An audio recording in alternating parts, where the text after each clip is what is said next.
Alright, we should be live. What's Game Gamers? It's your boy Olino, and I'm coming at you live once again with more Disco Elysium. Yeah, we've got, what all do we have to do today? Like it's raining for our guy. We did shave last time, so, let's just see about that.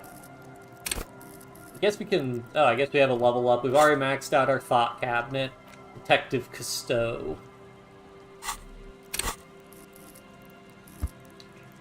Let's see if there are any checks I want to do.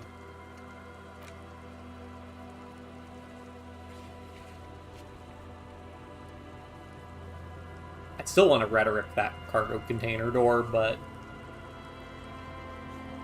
it's a little rough.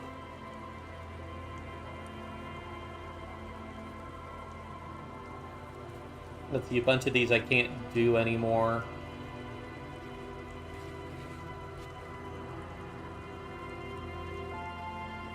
Let me get...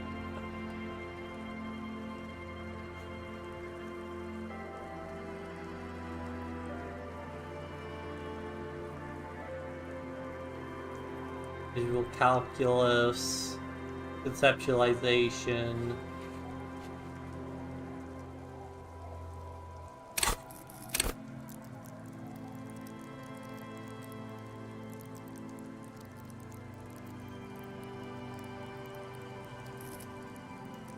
Oh, interesting. Okay, so these are only lit up if they have a point in them. We'll just wait. Alright, so I gotta get the signatures.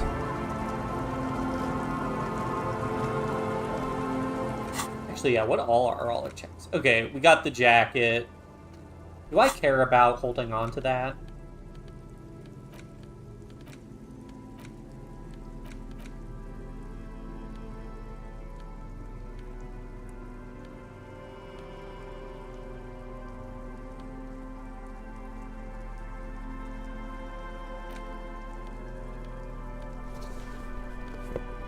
Pain threshold and half-light.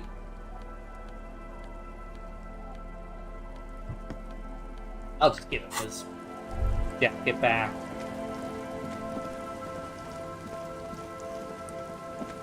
Oh, they aren't here yet.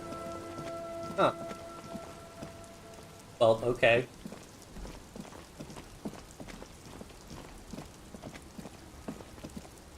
Let's see what else we got.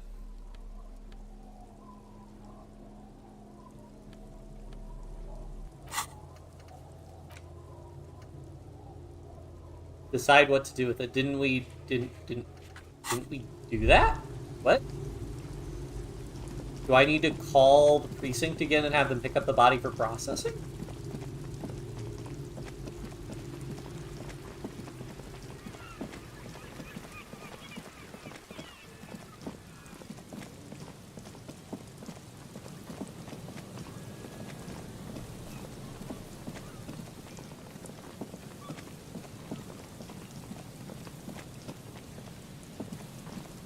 Over here.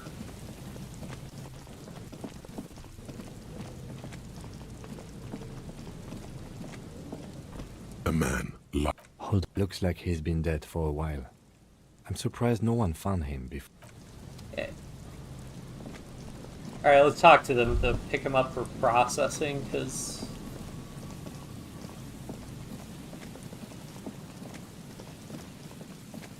that's odd.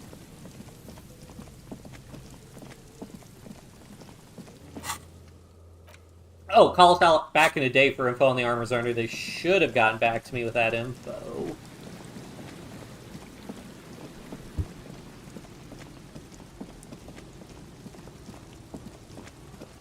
I forget. Am I able to fast travel? Yeah. There we go. Alright, let's bust open the Capri here. Inside, you see a set of steering levers, a radio microphone. This is Precinct 57. How may I assist you? Yes. It took some convincing, but I got the mercenary's name and a few biographical details. Are you ready? I am a genius cop. The lieutenant leans in to listen, notebook in hand. The world will end soon. That suit of armor was issued to an Oranese citizen named Ellis Cortenaer. That's Ellis Kortenaer.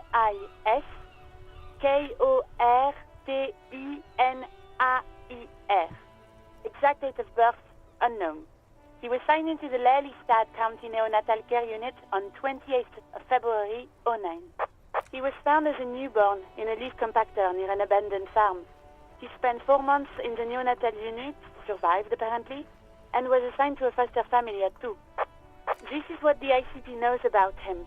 He was raised by foster parents, entered the Eastbrand Military Academy in Vredefort at 17, then served in the Oranese forces till he was honorably discharged in 41, just a year before the Seminese conflict. Then the armor followed him to Seminine, or at least I assume it did. And that's it. There are no records of his employment in Crenel, or any of its other incarnations, or him even entering Revachol. It's a garden tool used to press leaves into these cubes. It's a detail the hospital had, the only detail in these files. So I thought it would be good for you to know. It is. Thank you, Alice. Any information? None, officer. Sorry. We have to connect him. Even that is a small miracle. These organizations usually double-check their inventory. Thank you, Alice. Great work. No problem, Lieutenant. A compliment from Lieutenant Kitsuragi. Not bad. A name. This is very good. Ellis Cortenaer. This means something to him. To know that name. Like naming a case. It's important. Sometimes police work is about human dignity. About giving back names to anonymous victims. I'm glad the inquiry was helpful to your investigation, officer. Did you have any other questions? 57th, over and out. In the cabin, you see...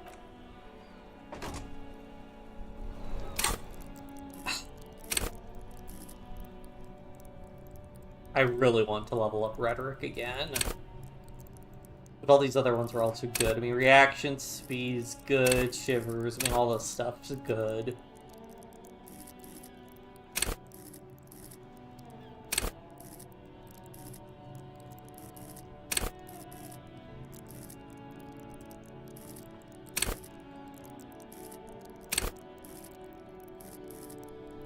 And we'll level up.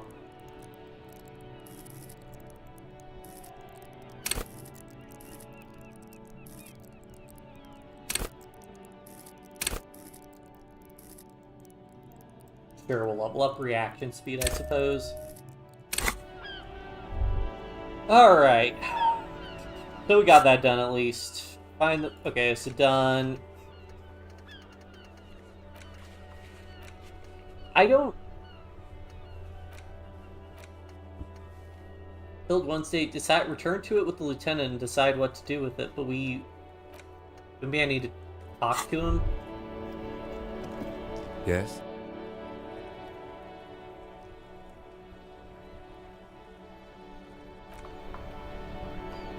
Okay, this is bugging me.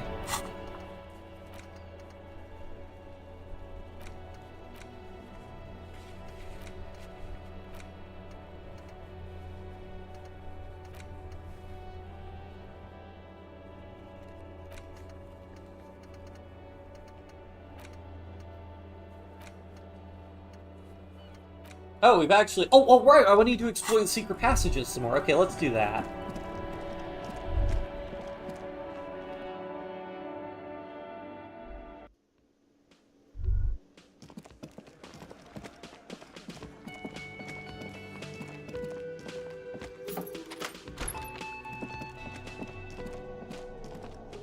The machine is...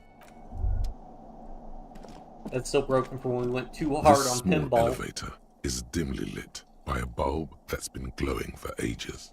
The latticed cage is open, inviting you to step inside. Smells of nougat and sweat. Your head brushes up against the ceiling. There is a control panel to your right, and just enough room for 2 people to fit in. The maintenance card under the control panel reads, Last maintenance, 10th July, 88. There are large rectangular buttons, monter, descend, and an international call for emergency assistance. That third one appears to be broken. A small steel plaque reads Halter 800. Halter is a Koningsteiner lift company who went out of business a long time ago. That's last maintenance in 88. That it does. I say, let's brave it. Last maintained in the future? 88, the elevator was maintained. At the end of the last century. Look on the bright side. If it fails, we will only sustain minor injuries. I'm talking 3, maybe 4 months in the hospital. Maximum 5. It appears his whole enthusiasm is sarcastic. Wonder what it was used for. Seems like a small freight elevator for transporting machinery. For that, it's pretty quaint.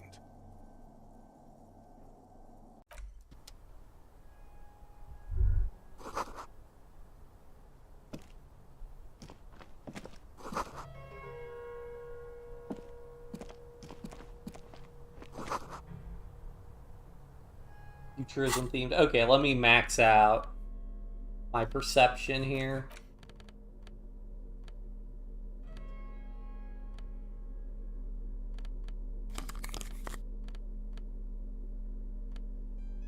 And by that I mean I don't have too much that buffs perception, if I remember right, but I want to make sure I have no malices at least. Yep, there we go. I knew I had at least something that buffed it.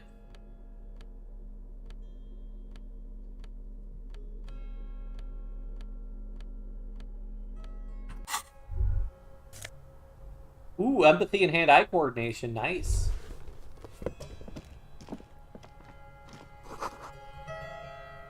Pinball machines to take apart and gut it. So this is where they brought 40 pinball machines to fix them up. A long time ago. Everything is covered with dust now. The lieutenant looks around the dusty, crowded room, inspecting the tools on the shelf. Looks like they gave up at some point. At some point, 20 years ago, 15 maybe, before pinball went out of vogue. Looks like it. I'm guessing Martinez North 22 used to be a pinball arcade before it became a hostel. There are machines left over. A creak. Some dust falls off a shelf. Downstairs in the hall, next to the main door. One of them even works. I've seen one of the hearties bang away at it. Remember the dice maker? Then that means... Only Rags was once the East Delta Pinball Arcade. This is all left over from that. Ah, yes, as the novelty dice maker said. This has absolutely nothing to do with the case, I'm sure. But I do like a nice little connection. You're wrong, Kim. This was all connected. I could feel it. But then it went bankrupt. Your skin crawls from making the connection. Is it really part of the doomed commercial area? If that's true, then our cafeteria manager is not going to like it. We should tell him what we found up here, omitting that suspicion. He does not appear to be the kind of man who likes his establishment to be part of a neighborhood ghost story about bankruptcy. Here we go. Oh, hey, Nick. Stupid superstition. But still, it would be interesting to see what the cafeteria manager thinks of this. It's not a ghost story. It's a curse, and Gart ought to be made knowledgeable so he can perform counterspells. Alright, what do we get? We got this new jacket. I'll organize my inventory later. We can level up again. Hooray!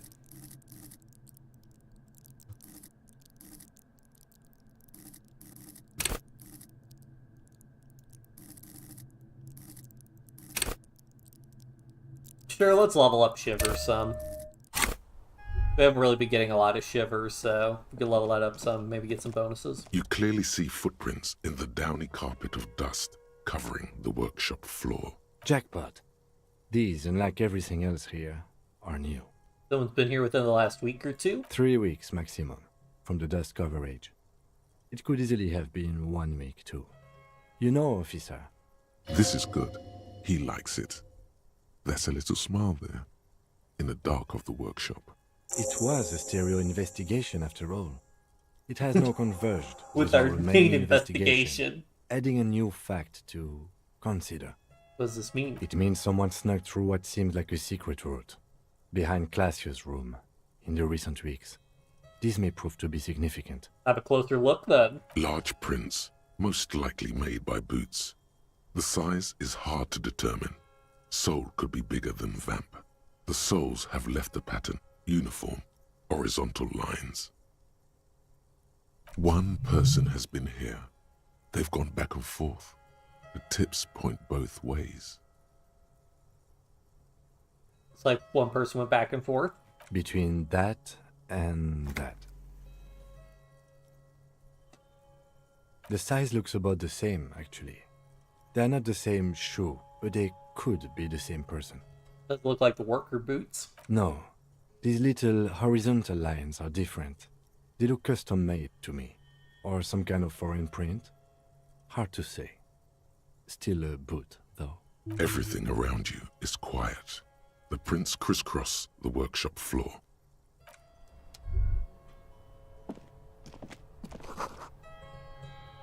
Bedroom on the other side. Ah, this is where it was connected. You can almost see the shape of a man and a woman writhing inside, bathed in drug sweat and dirty linens. Bottles lie around everywhere. You can see into her bedroom from here. You can barely see through. Better not to jump to sensationalist conclusions here. The footprints on the floor, however, definitely suspicious. You lean closer to the peephole instinctively. I bet they're doing something quite unnatural there. Sensationally unnatural. This is the barred door you tried to kick in before.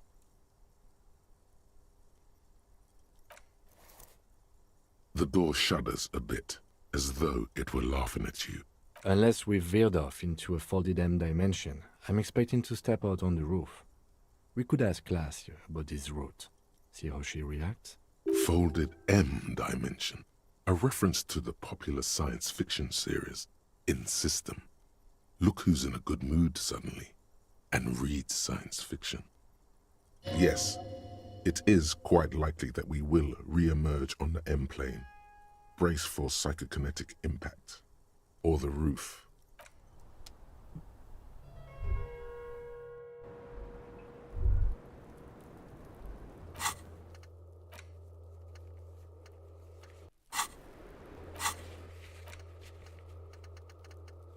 Alright, we got those secret passageways explored at least. Hello, officer. What brings you up here again? Yeah? The door there, did you know it leads to downstairs elevator? I did not. Mystery solved then. I kept wondering where it led. There may be more to this mystery at some later time. She's holding back. Let's make a mental note for now. A peephole? You mean like a hole in the wall? Yes, looking into your bedroom, miss. Okay. A jitter of fear and disgust moves through her body, beginning from her shoulders and ending in her hips. The cigarette tastes foul to her now. Do you think this is somehow connected to me?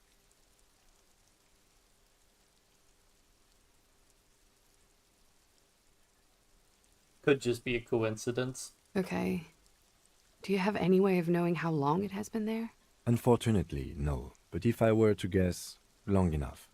The perforation is under the bookshelf on your wall. It should not be hard to cover with some tape. Shit. I don't know. Maybe it's been there for a long time. Maybe the local kids use it or something. I don't know. I'll be fucking covering it up with a lot of tape, that's for sure. Was there anything else back there? You know, but if it was a week ago... Yeah, that would have been about the time of the murder, actually, potentially. Huh. This isn't good. She's straight as a stick, suddenly. Okay. I'm glad someone's had fun. Mm-hmm. She's lost in thought, eyes narrowed, forehead furrowed. All right.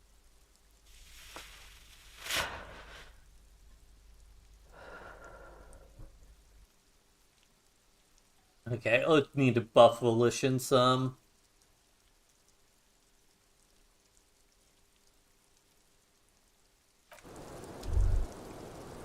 Alright, let's talk to Gart.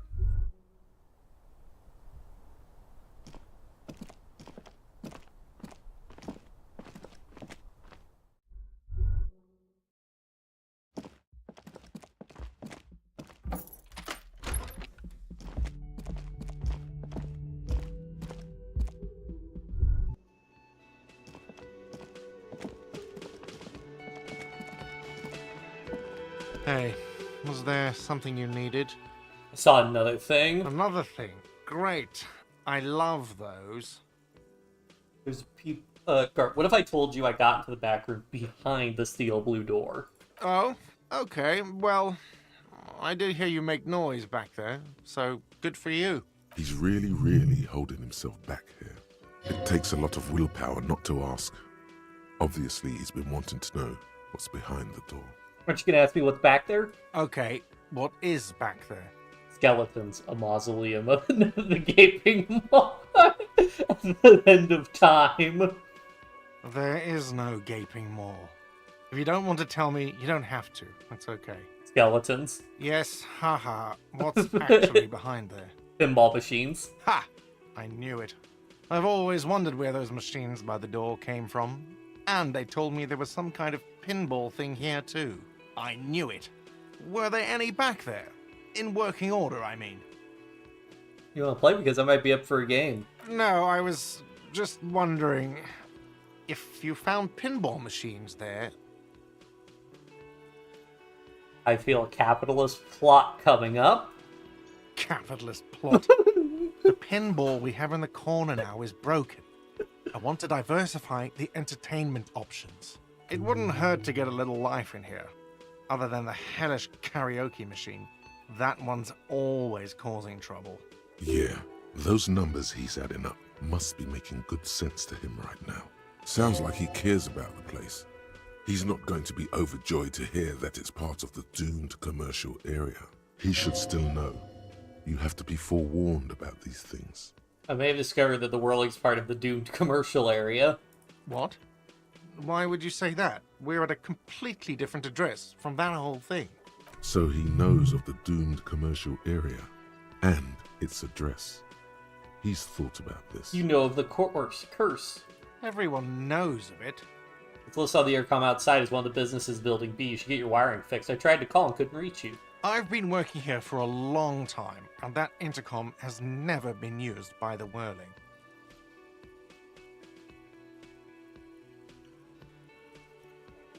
Well, not once. Whirling was once the East Delta Pinball Arcade. Does this look like part of a doomed commercial area? This pre-revolutionary tilework, these high ceilings, the nice rooms, well, most of the rooms. For 14 years, man. That's how long I've worked here.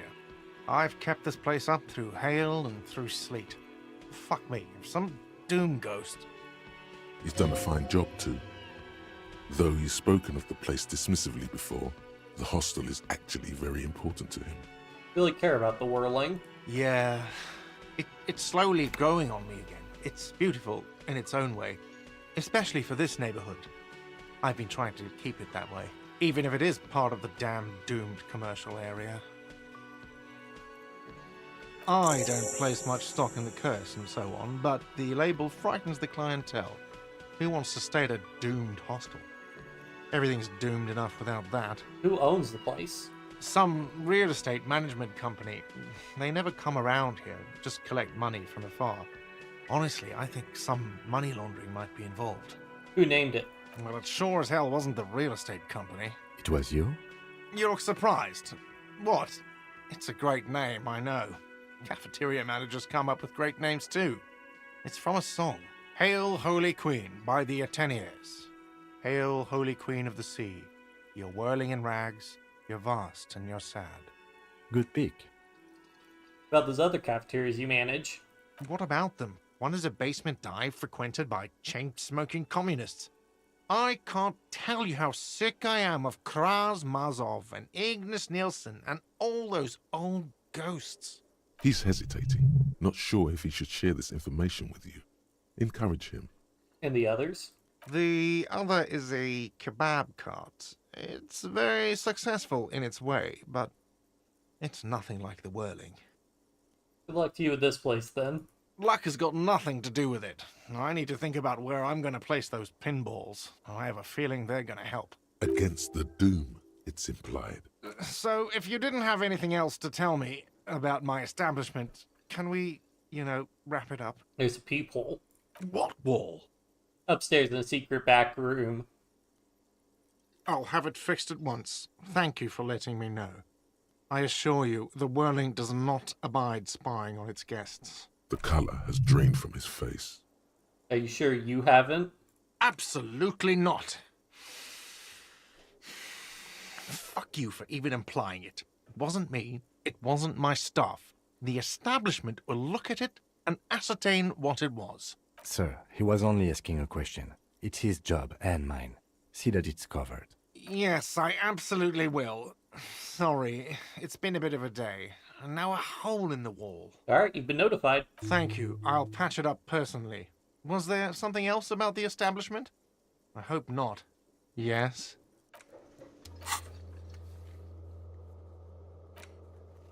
Alright, we got that one done. What's the jam mystery? Find out who the lady driver... Oh, yeah. Joyce's info. Ask about the tattoo's possible meaning. Find all the armor pieces. Find the pants. Find the murder weapon. Read a book. Oh, right, I gotta read a book.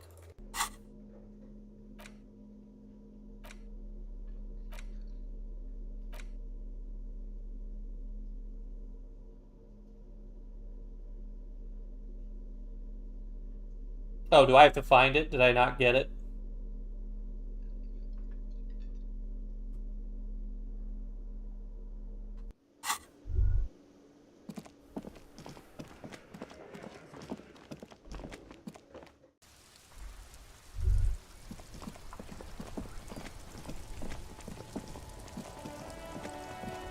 Oh, bookstore, bookstore, bookstore.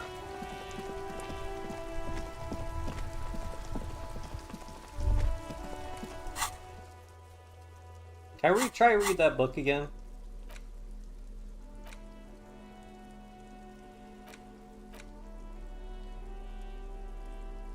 You stare at the napkin cold as ethnic tensions. It would physically hurt you to keep reading.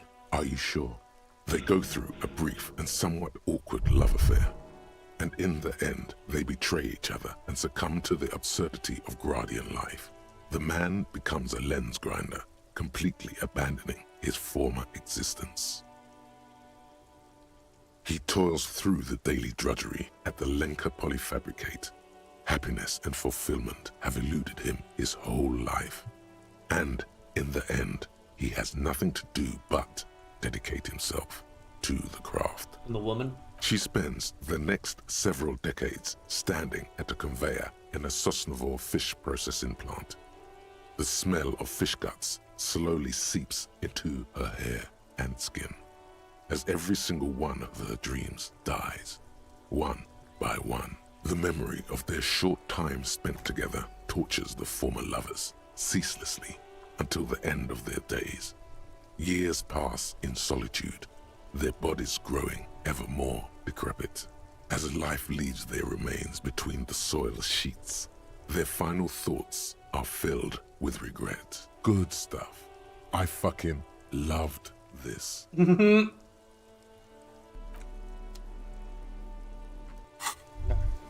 Let's see if we can find the book we want. Hello again, esteemed officer. And well, goodness, you were already doing good, browsing the shelves. Why'd you stop? Don't you feel compelled? Everything is on the shelves. She's attempting to mentally direct you towards the shelves. She only wants you to buy the goods. She doesn't care about the books. You know what you have for sale? Truth be told, not really. My sister brings in most of the goods. I'm sure it's all very literary stuff with well-written prose, but you don't learn about the important things in life from fabricated stories. Where do you learn about the important things? Wait, what about where? I provide a valuable service. As long as people buy books, I'm fine. The truth is available if you just know where to look, and you have to open and free your mind to understand. She smiles and nods. I think this just has the game. A small mountain of colorful board game boxes. There are numerous types of games for all ages. The display rack is brimming with worn paperbacks featuring an extremely muscular, sword-wielding barbarian on the cover. Nearly all the titles contain... Yeah, okay, I'm pretty sure I have something above pain threshold. Oh, yeah, I do.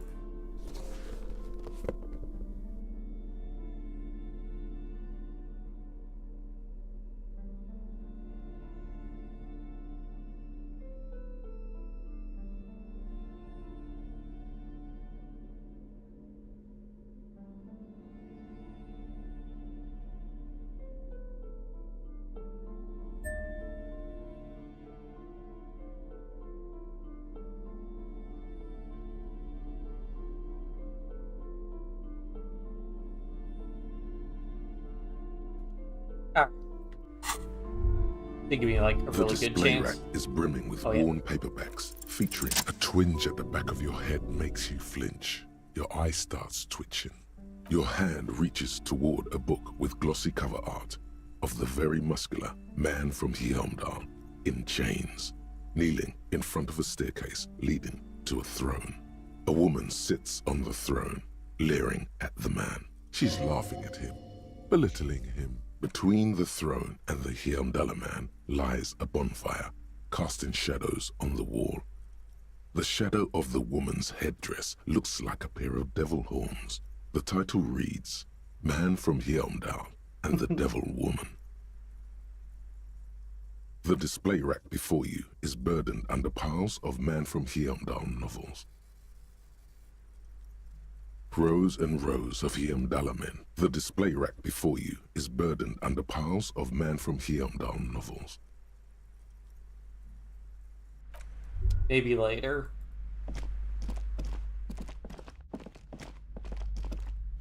Shelves filled to the brim with crime novels featuring the supposedly stalwart Vespertine detective.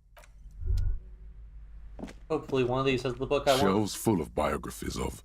Browsing through all the books with all their names makes your. Suddenly, a particularly odd title catches your eye. It reads, High Speed Love, the tragic true love story of Jacob Irv and Alfie Delatraz. High Speed Love chronicles the romance between two of the finest. Next to Irv's life story, you see a slim biography of an Occidental rock star called The Anti-Star. He's famous. Next to that, Revacholian radio personality Guillaume Bevy stands in front. I really must insist you buy one of the books. Reading them is not for free. Do still browse. She understands she has erred against the customer and immediately corrects course. I'm sorry, I did not mean to rush you. You are browsing.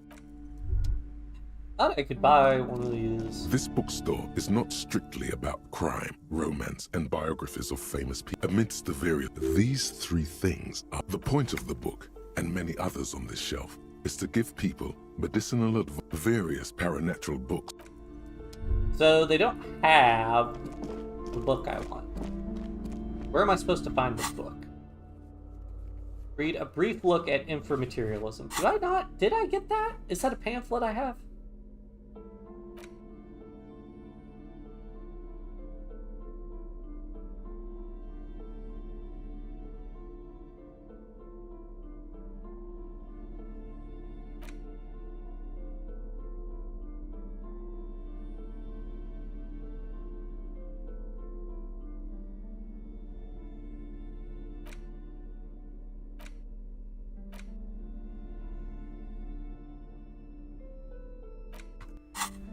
Yep.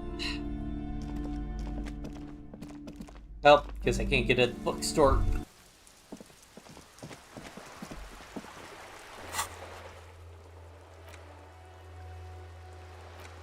Well, I washed his jacket, so I can just get it. Well, if he's back.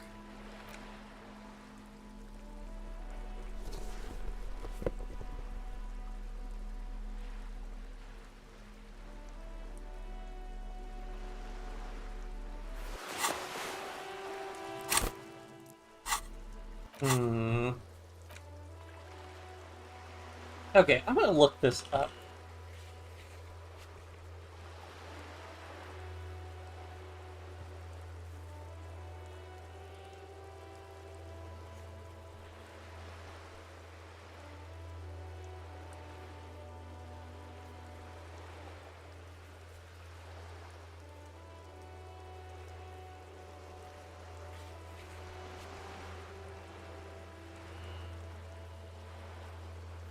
Okay, it looks like this is just a bug.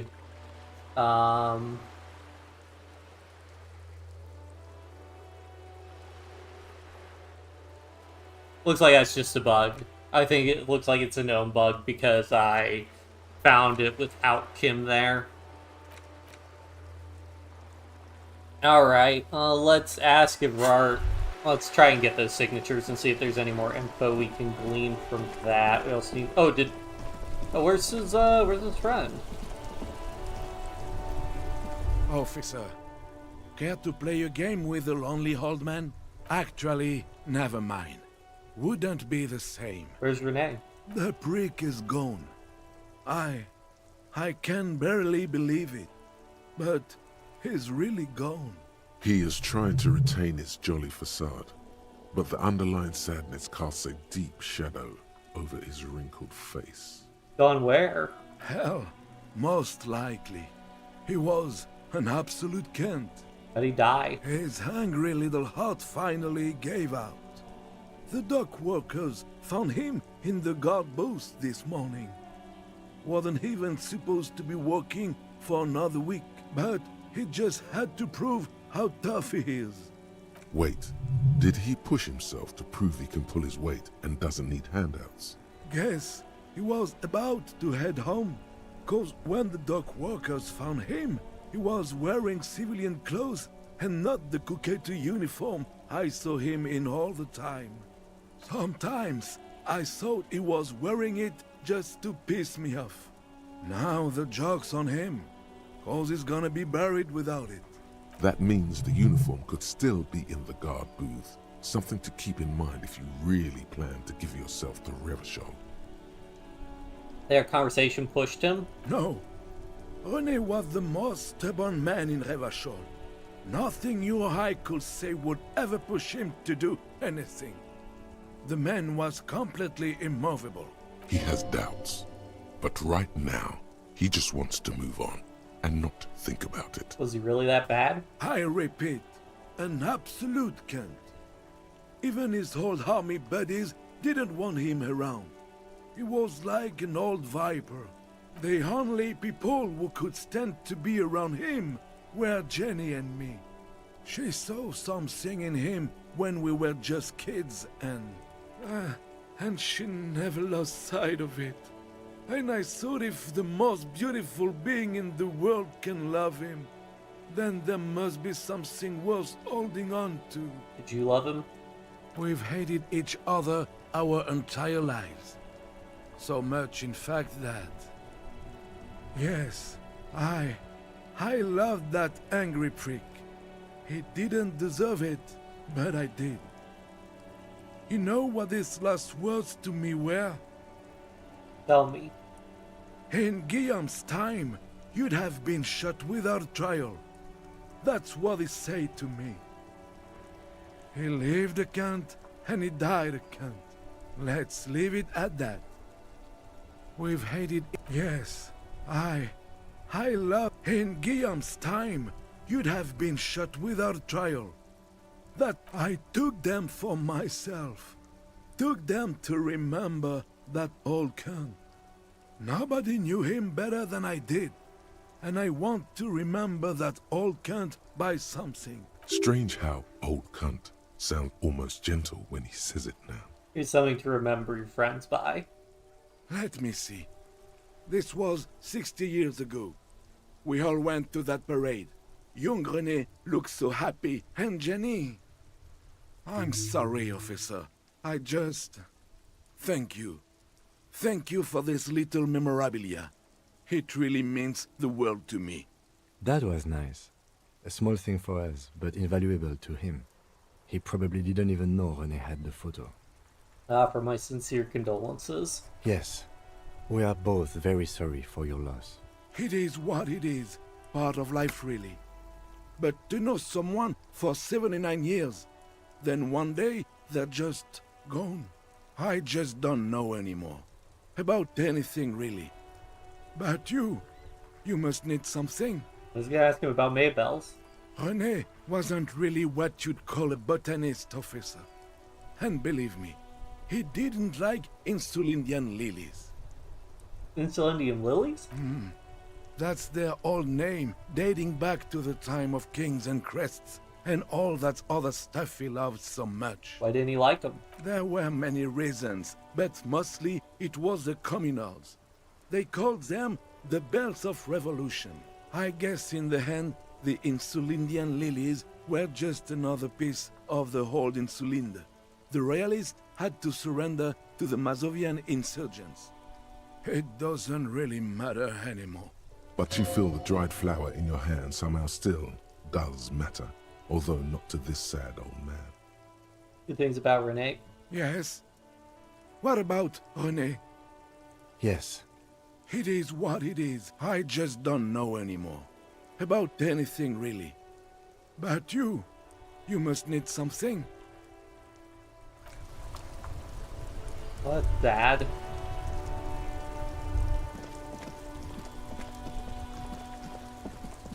I guess I'll go check his little stand or whatever.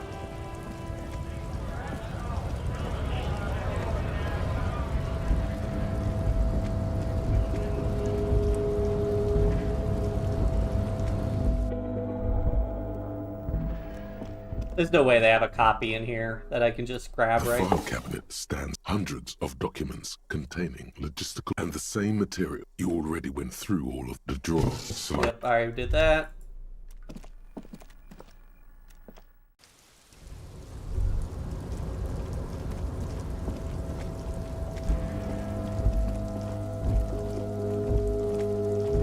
this is the night watchman's booth.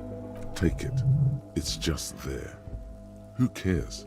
It's not like anyone's gonna need it. I suppose René is not going to be needing it anymore. It's a bit too colorful for my taste, though.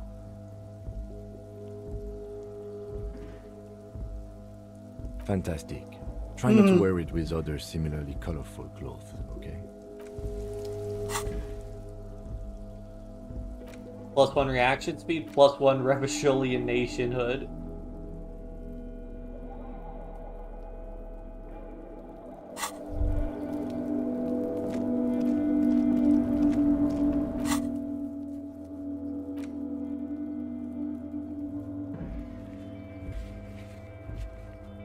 Oh wait. Wait, I'm pretty sure I already woke up the sleeping dock worker and knocked pills out of his jacket, I think.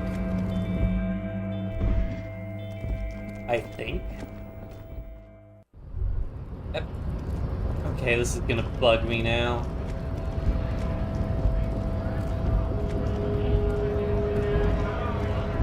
Talk to this guy just in case. Right to work! Right!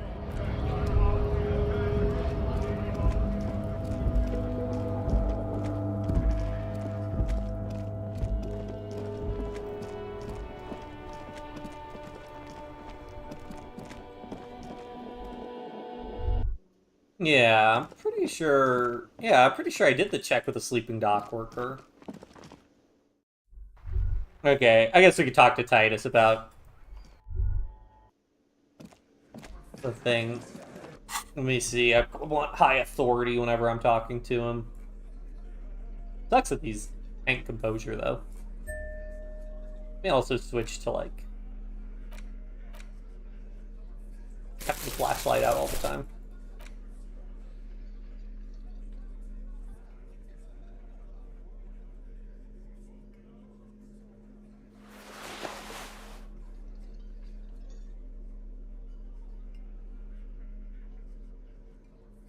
Doesn't one of these give me authority?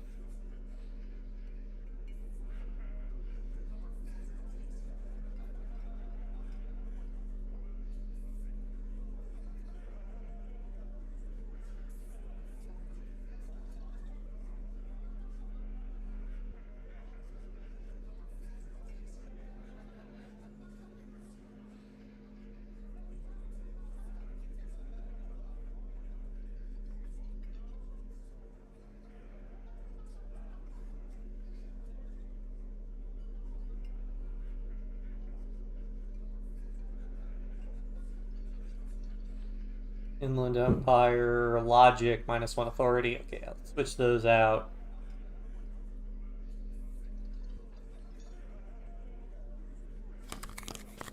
Alright, something like that should be fine. Honorable One, Oh, you have accumulated a substantial amount of honor points on your life path. You are a man most virtuous. Of course there were honor points. Did you think no one was paying attention to all of your honorable deeds, Honorable One? Oh, the modesty on this one. Another 10 honor points for you, sir. You are on the fast track to becoming one of the rarest, most revered of all police officers, an honor cop. Living in the name of virtue and doing noble deeds while expecting nothing in return is not archaic. How can you even think that? Selflessness forms the basis for the warrior code, an ageless code, as fit for nomadic Ilmaran tribes traversing the vast red plateau in Provincia Gordi, as it is for your neighborhood postman. code. You are like a wandering night monk setting right the wrongs of the world you come upon. Are you ready to drink deep from the cup of honor? Yes, your deeds are spoken for you, Honorable One. But to fully drape oneself in an eternal cloak of honor, a ritual must be completed. A rite of honor. Even among the honorable, only the most dignified are deemed worthy.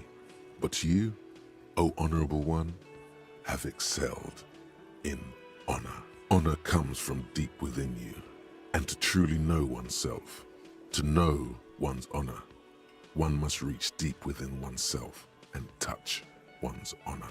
You need to bring the thumb of your right hand, your sword hand, to your rectum and stick it in there to form the Arch of Honors. Then they will witness honor so great, it seems nigh impossible a single man can contain it. They will admire you, Honorable One. What are you doing? Well, don't! Have you no self-control? Please spare me this sight. The lieutenant is a noble man, but he does not know honor like you and I do. Best not to waste time trying to explain. Lead by example. Congratulations, Honorable One. You have become a member of a noble faculty. A man kneels, an honor cop rises. Go forth and commit even more honorable deeds. And should your resolve ever waver, remember the right of honor. It will always cleanse a man's soul. It is an honor to serve with you, Honor Cop. If only I had space.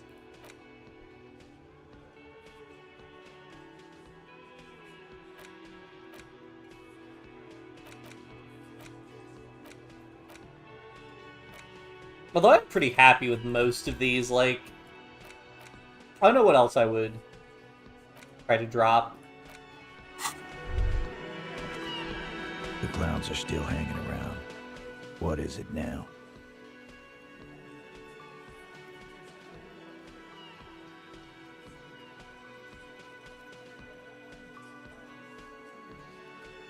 Oh, so you went and talked to my mommy, and now she's making me play with you. Is that it, lawman? And what's gonna happen if we don't? You gonna go and tell on us? Yeah, I heard him. Now fuck do you think I'm doing here? You'd have your ass handed to you if it wasn't for the boss man's word. Let me state this very clearly, capo. Hello, officer. I'm Titus Hardy, and these are my boys. Hardy boys. How may we assist you? Explosive laughter follows. To his men, Titus Hardy is a golden god. They want to laugh at his jokes even before they leave his lips. This guy is a born leader, but having Everard back you up like that did seem to have some effect. And Nothing. that fucking fucker. You're the worst cops in Revachol. I gave you gold on that tape. That fucker wasn't aimed at you. It was at her.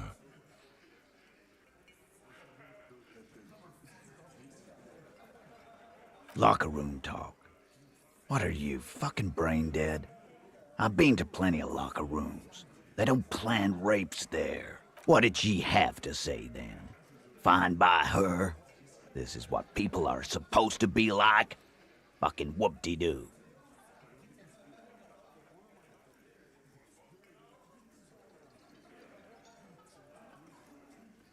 I can confirm that. I see what you're doing there. Let's push him. She didn't? Well, whoop-de-doo then. Yes. In fact, I think she thought it was a little funny. Funny. No good goddamn psycho whore. Alright. All fucking righty then. I guess it's good then. That fucking... Please try to control yourself in the presence of visitors, Titus. This is just perfect. Just fucking perfect. Any thoughts on this, lawman? You don't have to say everything out loud. Just mix and match. Maybe she isn't who you thought she was. Nah. I know her. She's just a girl. In over her head.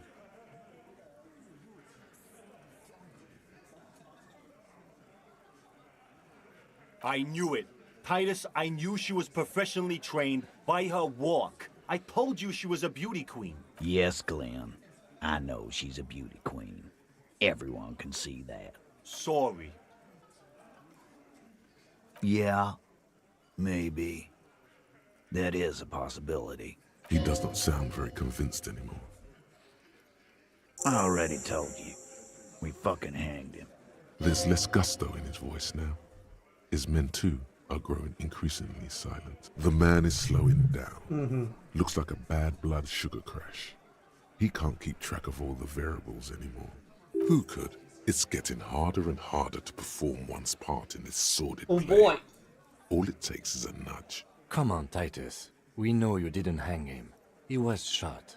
I know you're tired. So am I. Why don't you just... You know what? I am tired. I'm tired of you and the whore upstairs. Next time you see her, tell her Titus said, Fuck on! that lying, scamming. We're done.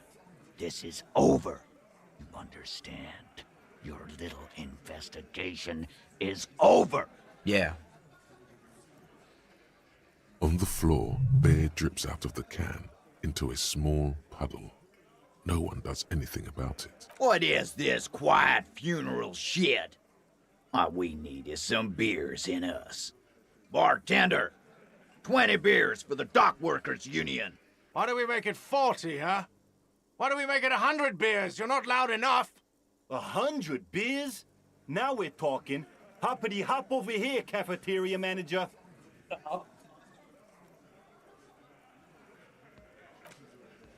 Hold on, I gotta try and max out that rhetoric check. I know I have some stuff that can buff rhetoric.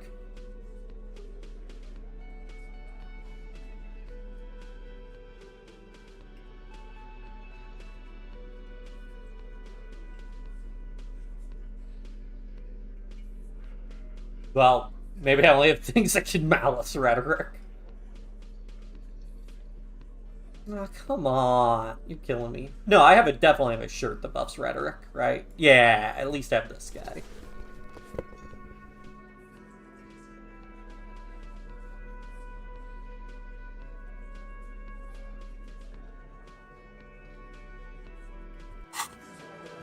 Drop a save. It's you again. What is it?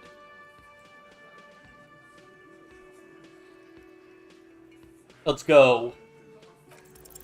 Convinced, Titus. He's being manipulated. You should know by now. Titus Hardy will never falter. What about one of his boys? Just remember, it's about more than Glacia. It's about these men and Martinez. Their district. Their responsibility. Outside, under the rising sun, tattered and in ruins, the windows of the cafeteria aglow with her morning light. Today's closed. We're going home, Kim. Huh? He'll get it. Go on. Write down, Kim. And Martin, they just kill you because they don't like you. Got it. Kill you because they don't like you. All because... Bring that up one more time, and you won't get to write that report. Yes, I understand, Alain. That's your name, right, Alain? You'll kill us. That's what they do in the wild north.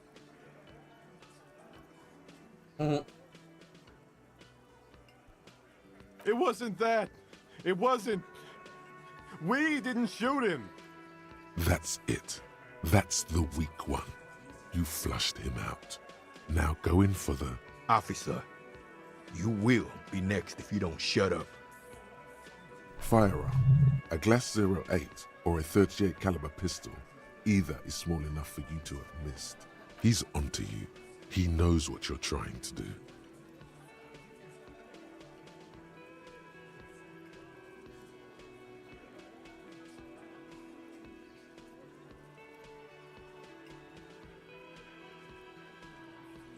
No, I'm not gonna do it.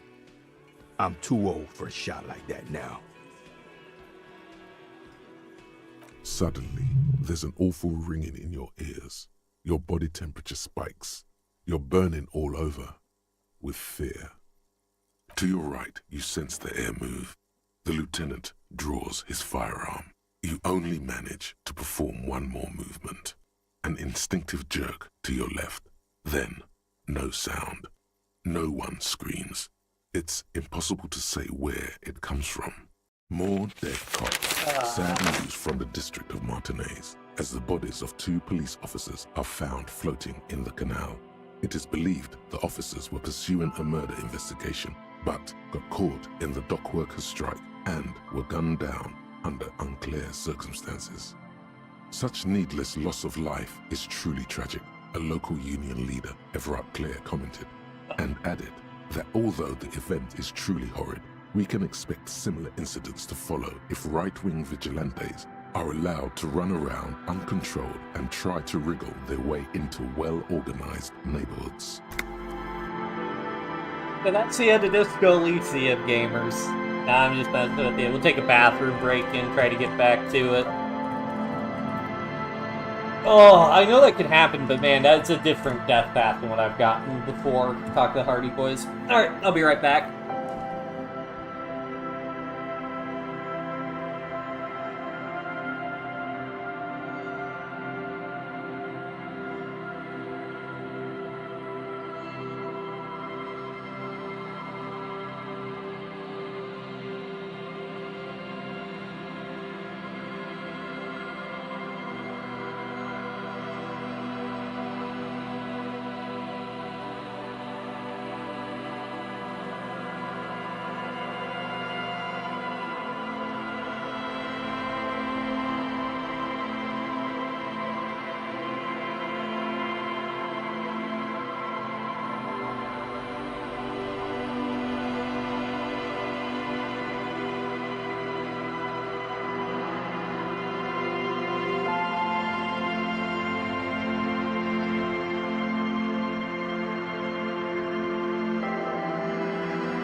Why does my viewership peak when I get up to go to the bathroom? Alright, I'm back. Sorry about that, everybody. Okay. Glad I dropped the save. Watch me fail his check It's again. you again. What is it?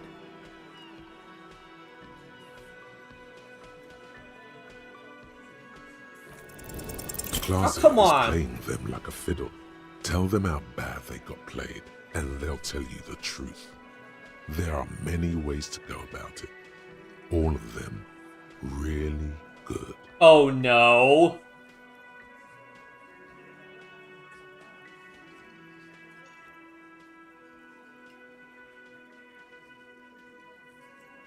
What the hell are you talking about?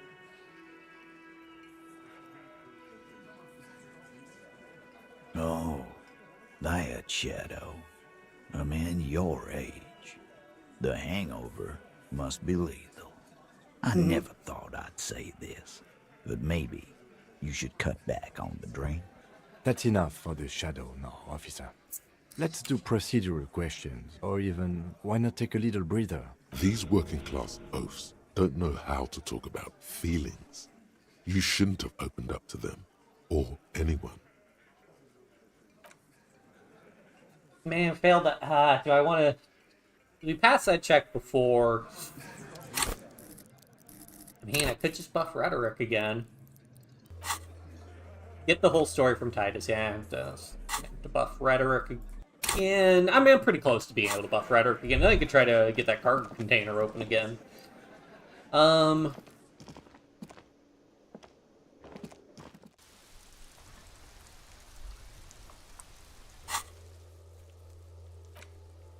Read a brief look at inframaterialism. How do I need... Okay, I can return the jacket, and I can probably look at trying to get the signatures for Vart.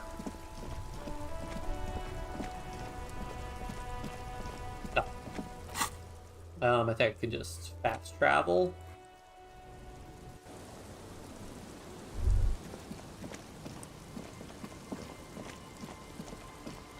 Yeah, we'll just get this guy's jacket back.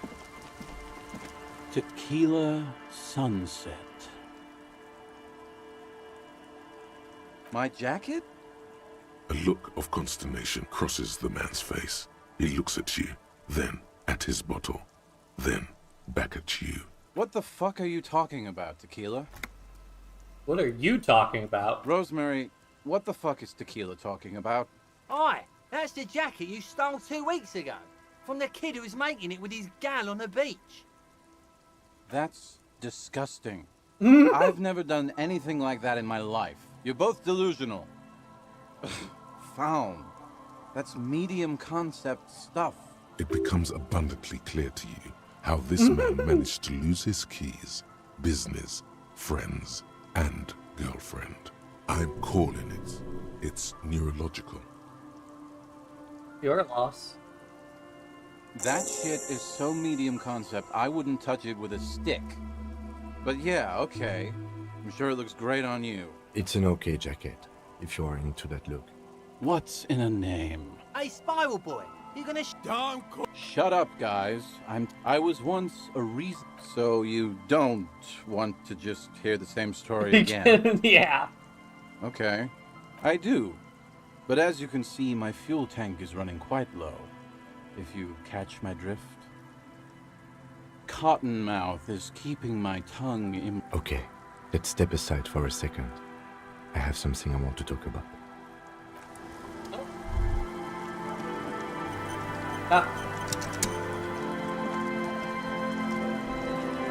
I've been meaning to have a little chat with you about your sense of style. My style? It's, well, a little eclectic, don't you think? How would you even describe what you're wearing? Awesome. Eclectic is for pop music with indigenous percussion. You're a sartorial maverick. Superstar casual. Well, I can't say it doesn't fit you. Still, you might try branching out a little. You know the expression, the clothes make the man. The right outfit in the right situation can make all the difference in the world. You're a sharp dressed man. We could be style buddies. Let's not get ahead of ourselves, detective. A warm smile. Anyway, We should probably get back to the case. Let's go. Alright, let's buff rhetoric. Let's go. I'm gonna get that cargo container door open if it's the last thing I do. Oh boy, that opened up a challenge on slang, I guess. Alright. So, map, we're traveling back over, and I'm getting that cargo container door open. They can't stop. Wait, why can't I travel? Okay.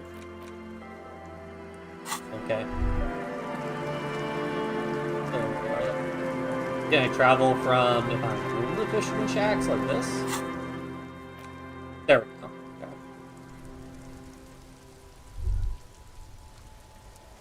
Okay. Cargo door container first.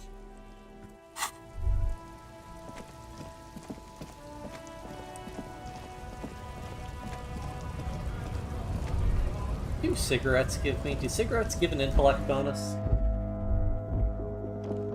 Oh wait, oh. Those aren't the flowers that were left.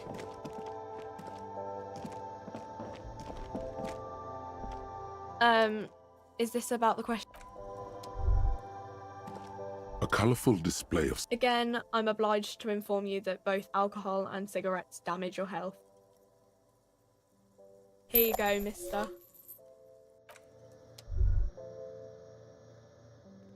Let's get this cargo container open.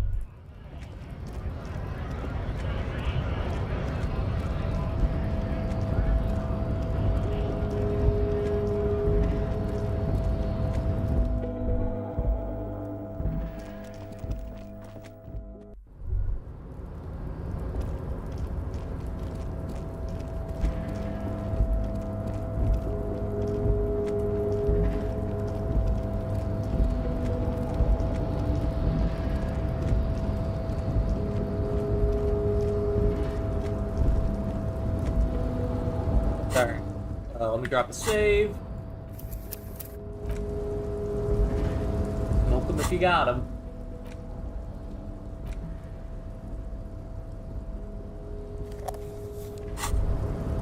There it is, a brave little army in your pocket. The 1st Smokes Platoon. 20 brave souls standing in salute, ready to step into fire for you, sir. You picked the best one. This soldier is fat and succulent. What are you waiting for? Light up. Re-become yourself. Oh yes, Bratan! Please light up! You need a trooper between your lips right now! Calm your shit down! Go to Pleasureland! Become a genius! Let's light it up. Get a load of this rock and roll cop here, people. Johnny Thundercop fishes a cheap lighter out of his pants. With a flick of the thumb, there's fire. A primal satisfaction. Here we go.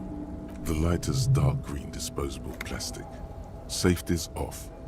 In your case, the safety is always off. What are the repercussions of this? Repercussions?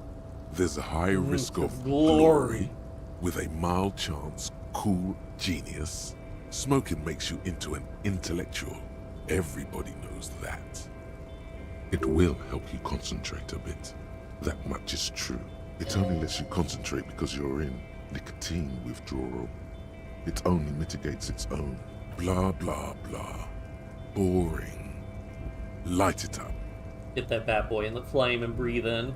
Thick, warm smoke gets sucked down into your lungs. Immediately, you feel a warm nostalgia fill your head, body, and soul. A nostalgia for yourself. The man you were in your youth. Johnny Thundercop is back, and he's chill as balls. In the bottom right corner of the screen, there's a cigarettes button. Cigarettes gives +1 to intellect skills. Logic, rhetoric, conceptualization, visual calculus, encyclopedia, and drama. This is good before a white check, but damages your health. Alright, door. You're back before the cargo container. Its drawer has not lessened since you were last here. If anything, it seems to have grown slightly. Oh, come on! As it's always been, it's impossible to open a container with rhetoric. Maybe you're losing your mind. 83% still. 83% still fail. Alright, going down to. I guess talking sign language. Try to do that. Minutes left 59. Okay, yeah, we gotta be quick. Come on. Keep moving.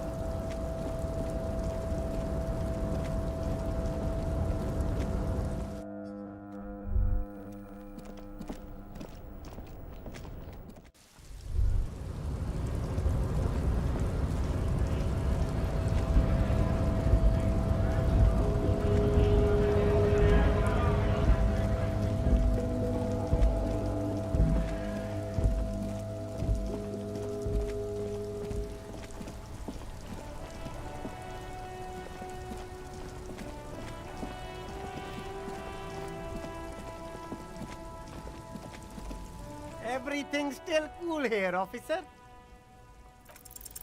Start with a little compliment, then work your way up from there. This is about business, remember. Hey, you seem like a really successful entrepreneur. Would you like to support a member of the local police force? Oh, okay. But why, officer? After all this mess, the broken seals, lying to you, come on. Think of it as an investment. An investment? What kind of investment? Or you could not make this about corruption and go with something even wilder.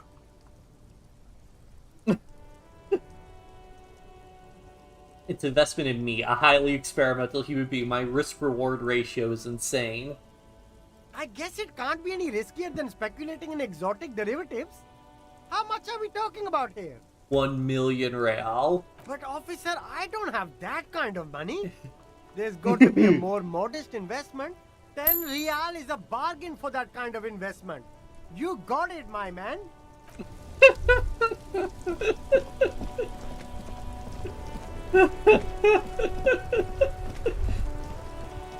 Highly experimental human being. Alright, Titus. Oh, there. It's you again.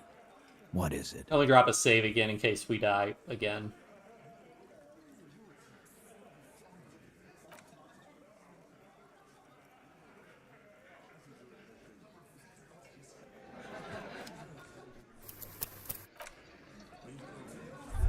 It's you again. What is it? Alright, come on. Convince Titus he's being manipulated. Bad idea. Bringing her up will do no good. You should know by now.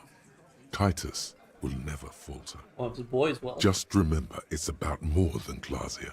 It's about these men and Martinez. Their district. Their responsibility. Outside, under the rising sun. Tattered and in ruins, the windows of the cafeteria aglow with her morning light. Case closed. We're going home, Kim. Huh? He'll get it. Go on. Martinez, they just kill you because they don't like you. Got it. Kill you because they don't like you. All because... You work for the wrong person. Goddamn right. This is Union Town. You work for the company, we will kill you. Fuck, Dennis. We don't kill you if you work for the company. Half the harbor works for the company. Work for the wrong company, and they execute you. And you shoot you, they can't even remember. It wasn't that. It wasn't. We didn't shoot him. That's it. That's the weak one. You flushed him out. Now go in for the... Officer, you will be next if you don't shut up. Firearm. A Glass 08 or a 38 caliber pistol. Either is small enough for you to have missed. He's onto you. He knows what you're trying to do. Steel yourself. Push on. Just ignore Theo. The lieutenant has put down his notebook. His hand is resting on his holster. He gives you an imperceptible nod. What? What does that mean? Go for it. The lieutenant has his eyes set on the fat guy. Push Angus. We're almost there. Or what? We didn't kill him. We didn't even hang him. He was dead when... Shut up, Angus! He was dead before you hanged him. Fatty! Say one more thing to the cops and I'll... Dennis! Stand down, or I'll beat your head in. Theo, take your hand off the belt. This isn't 31. I've got this under control. Angie, where's your goddamn inhaler? You sound like you're dying. I left it home. I can't get it. I'm too fucked. I'm sorry. Why are you so fucking fat, Angus? Now it's all pointless. Because of you. You wasted my time. I told you, Titus. I told you just give her up. Lizzie, your help is no longer needed. Oh. Go tell Everard. Fine. I'll tell him. After a long walk along the coast. What just happened between these two? Were they covering for her? Was she the one who did it? You're in. He's all yours. Questions. The lieutenant gives a smile only you can see. Me too. So you didn't kill him. He was already dead? He nods. You hanged the corpse to cover up the real cause of death. The bullet in his head. Another nod. Why? 'Cause the girls asked us to. They were in some shit. Girls plural? There's another girl? 2 of them? Take note of this. They'll probably say more about her later. Did she kill him? Cop, I have no idea. The girl says she didn't. He doesn't think she did. Or at least he hopes she didn't. What happened Sunday night? Classier came down. She seemed really out of it. Drugged up, even more than usual. Bug-eyed and gurning, you know? Not in a fun way. It looked like she'd redosed after something went down. I've seen that look before. She was scared. I knew someone had died. How'd you know?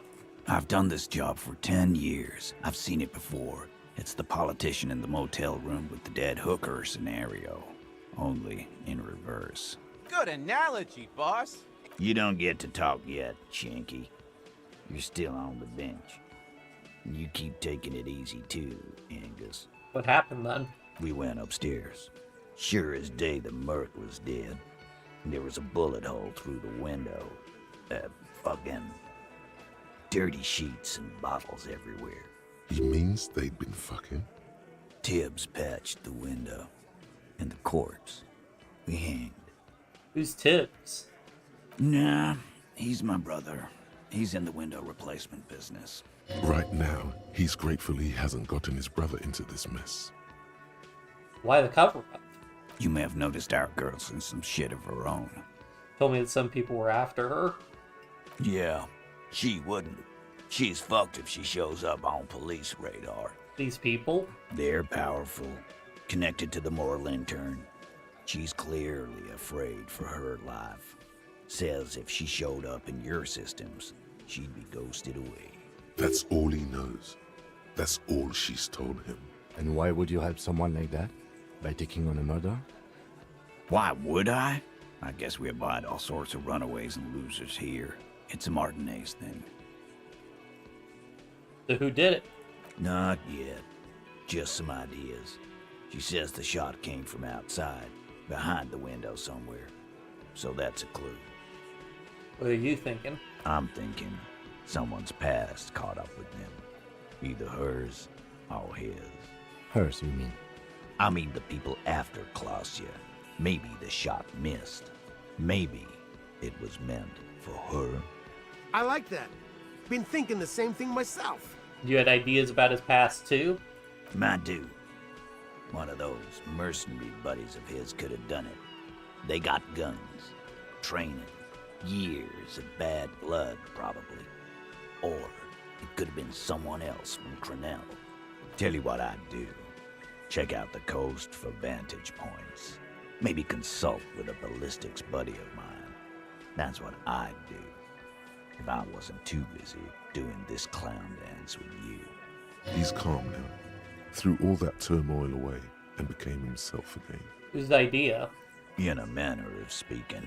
Remember the 2 girls? He may be talking about the other one. Was this the other girl? That's right. It was her idea to hang him. I liked it for political reasons. It sent a good message. Missing 8th Hardy? The big guy turns to Glenn. who's about to say something. The blonde shuts his mouth before a word escapes. I'll say it again. All the Hardy Boys are right here, cop. That woman is just affiliated with the Hardy Boys. You don't know her, anyway. You know it's okay for there to be a Hardy girl, Titus? We're Hardy Boys. And that's it. Sure, but can you tell me anything? Nope. You're not getting to her. It's Klasia you want to talk to. Thank you for this, Titus. You do that. Hey, cop. Before you go... Suddenly, the wind picks up outside. You hear it rattling the large windows in their frames. It carries newspapers, circles the whirling in rags in a warm column. She, Klasia, came to Martinez to hide. Many of us did. This is where you wash up when there's nowhere left to go. The Union takes you in. Now, she refused that protection, but you would still prefer if we didn't take her away. That's right. If we didn't take care of the people who end up here, this place would just be a couple of ruins and some cargo containers. We'll take that into account.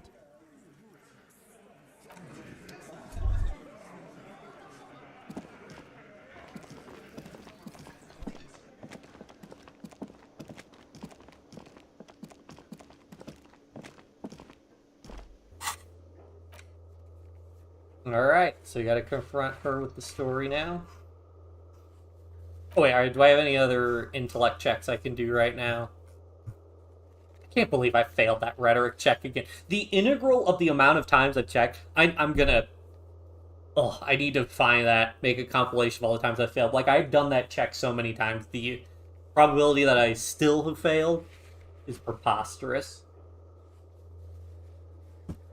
Oh well. Up we go.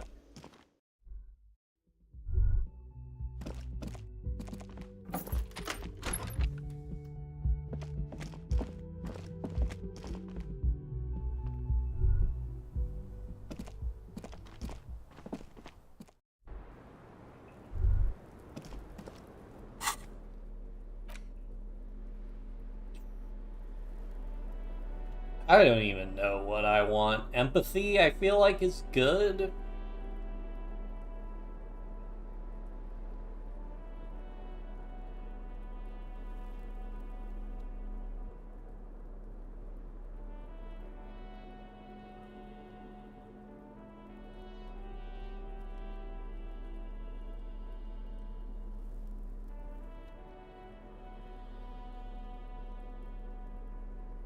Drama is also useful. Let's go for some drama.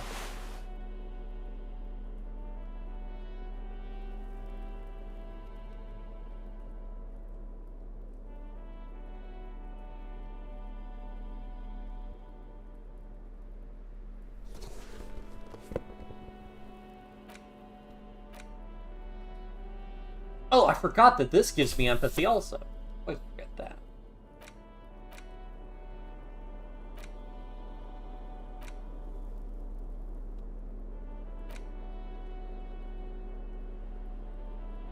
Maybe electrochemistry.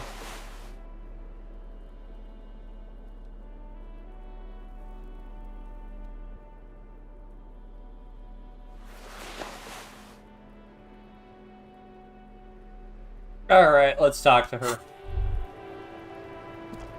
It's always good to see you. Something in her demeanor has changed. She's tired, consigned to her fate. Oh, let me just see if I had a level up. Nope. It's always good to see. Something in her demeanor has changed. I understand. Just like that. No resistance. Her shoulders are slouched, her feet long and straight. You don't look surprised. I knew there was a chance you'd get them to tell you. It's what you do. You're the police. For what it's worth, I'm sorry for wasting your time. This is good. Clear the air first, between you two. Then move on to questions. Is it? Something is off here. Shush, I can't hear what she's saying. If you knew we would find out eventually, why did you waste our time? Because of the Hardys. I couldn't just dispense with them. They were only trying to help me. Out of the shit I'd gotten into. Not a good enough reason. You're right. There's more. More? You answer to the coalition government, and by extension, the moral intern. Briefly glancing over her shoulder to the sea, as she's done time and time again. Because why would she spend her time out here on the railing in clear view of whoever could take the shot if the shot came from the window? Unless she's trying to make them move? A grand expanse of water reaches over the bay and to the horizon. Grey and pale violet in the morning light. What lies beyond it? The pale, the Muindi Isola, the Occident, and then Aranye. The old, old world. The conference centers. The people who are angry at her. Her past. Is that why you look over your shoulder, afraid of the moral intern? You share a database with them. You send people to their courts. Is that the people you mentioned? It is. They're after me. And they have friends in the moral intern. Some are moral intern. If I show up in your records, officer, they will find me. They will. What happens if they do? They will kill me, sir. If you file my name, take me in for questioning, enter me into the moral intern mill, well, then I'm fucked. For nothing. This murder didn't have anything to do with me. Yeah, so that implies that she's not afraid it was somebody after her. That still implies it was somebody after the guy. Actually, this murder did have a little to do with her. What did you do to have these people after you? It's not nice, but it's not illegal. Not here in Ravishol, or even in Oranje. What exactly did you do? Industrial espionage. I joined a business collective with the intention of betraying them.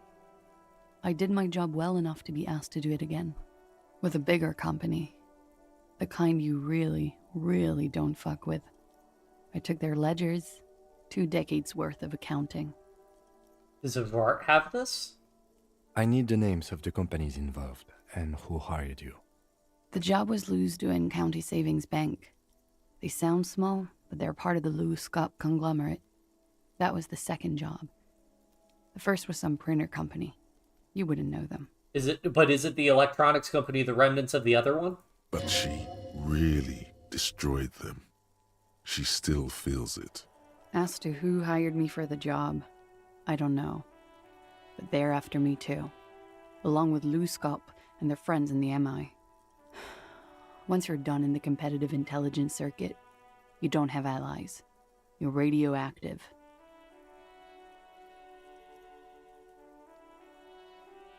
I'm sure there are people who have done much worse than that. Sure. I'm not a war criminal, but it was bad. People lost their jobs. Good people too, not just C-suite. A lot of people got hurt. But that's just more of my shit you shouldn't have to deal with. You're solving a murder. That can wait. Look into her eyes. There's more. What did you do? One of them killed themselves because of me.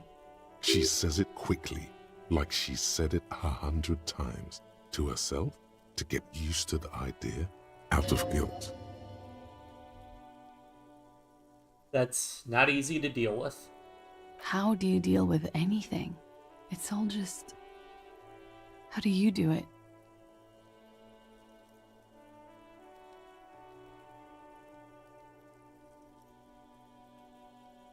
I don't either.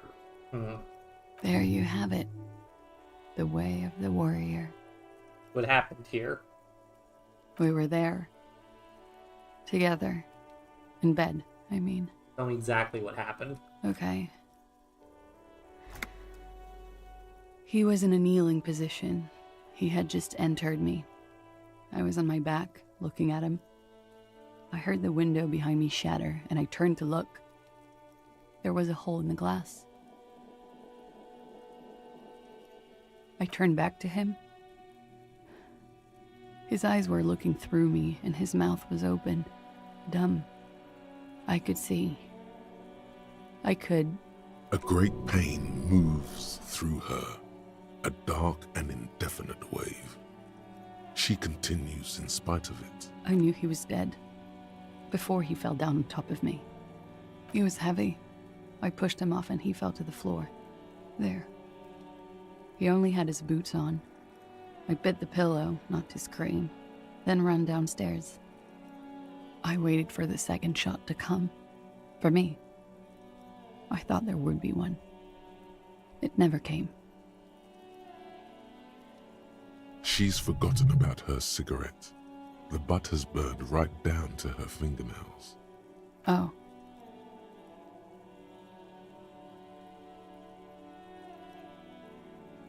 So am I. What time was this? When did it happen? It would help us if you could be as precise as possible. 11:30 to 12:15. I don't know the exact time. Around midnight. It's okay. Were you inebriated? Not as much as usual. He'd done a line, plus other things. I was drinking. Wait. Titus said she was gurning her jaw off, much more than usual. I just said you look pretty high. Oh, yeah. I did one of his lines, just to clear my head. Good thinking. Clear your head. You should clear your head. Get into his mindset. I need to do an electrochemistry build one of these days. Did you hear or see the shooter in the course of this? No. What'd you do then? Nothing. I was trapped. I was stuck in my room downstairs. I got some clothes on and crawled back up, drew the blinds. Blood was coming from his mouth. Not a lot. Just a little. He was still on the floor, slouched. I couldn't be there with him anymore. So I ran down and out of my room, into the hallway, down the stairs. I knew there would be people there. Run, woman.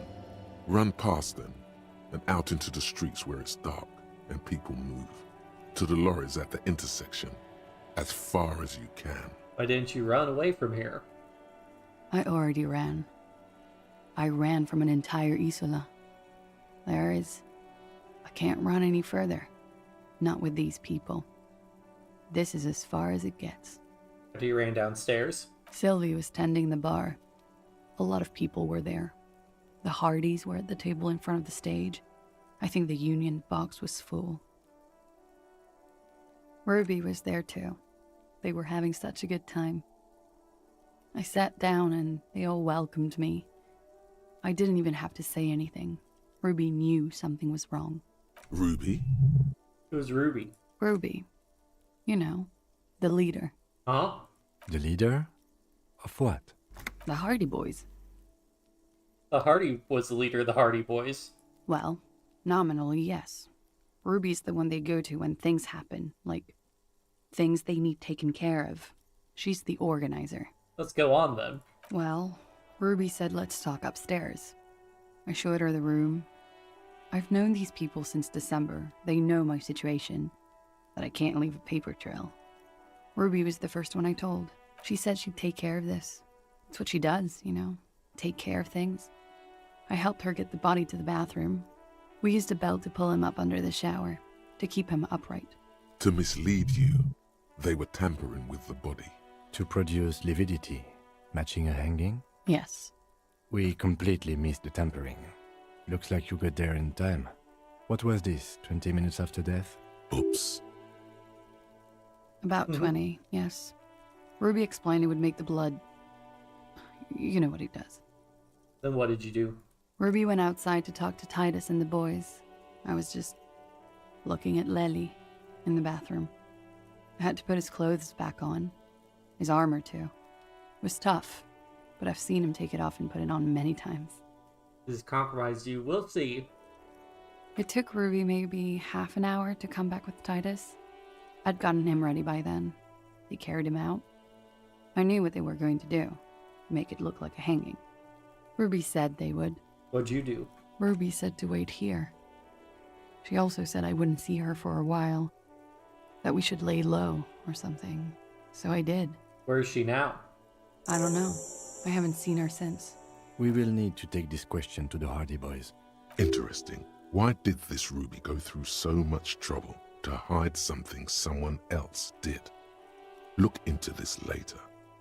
Did you hear a gunshot? When he was shot? I may have. I don't know. I couldn't hear anything over the glass exploding. The gunshot wasn't that loud. This is something to keep in mind when assessing the distance of the shot. What? Why would I put myself through this? Insanity. Get myself cornered like this. He wouldn't have died if it weren't for me. I know that. But I would never hurt him. All kinds of crazy things happen when drugs are involved. Sweet, sweet drugs. It could have been a desire murder. Maybe an act of jealousy. He was a serviceman. He must have had a gun lying around, close to her hand. A military weapon using jacketed ammunition. Now, you guys suddenly have theories pouring out, when they're obviously just stabs in the back. I love Volition. Oh god, I want to do a Volition build. Also, too many builds, so little time. I love this crazy idea that you killed him. I'm sad to hear that. They must have said it in some fit of frustration or under pressure. They couldn't have meant it. I've talked to them after it happened. No one has implicated me. I did not kill him to defend myself from rape. I told you before. That wasn't what happened. True, sire. 'Tis true. You must have had a weapon nearby. No. I specifically asked him not to carry firearms when he was with me. He only had his stupid armor. Who else here has a military rifle? I don't know. His friends have rifles. Maybe those psychos did it. Coalition military have rifles. I'm not a munitions expert, and I did not shoot him. She might have been a tad disingenuous when she avoided talking about the bullet in his head before. Look who's waking up from 1,000 years of sleep. I've said I'm sorry. What more do you want me to say? I did my best not to lie. It didn't always work. She simply shakes her head. What does that mean? Do drugs make you aggressive? No. People don't take drugs to kill each other. They take them to feel okay with each other. I thought Ravishal would be more enlightened about this. Especially since you've taken them yourself. The lieutenant gives you a sideways glance. It's not one of respect. You may want to add a clever retort to this one.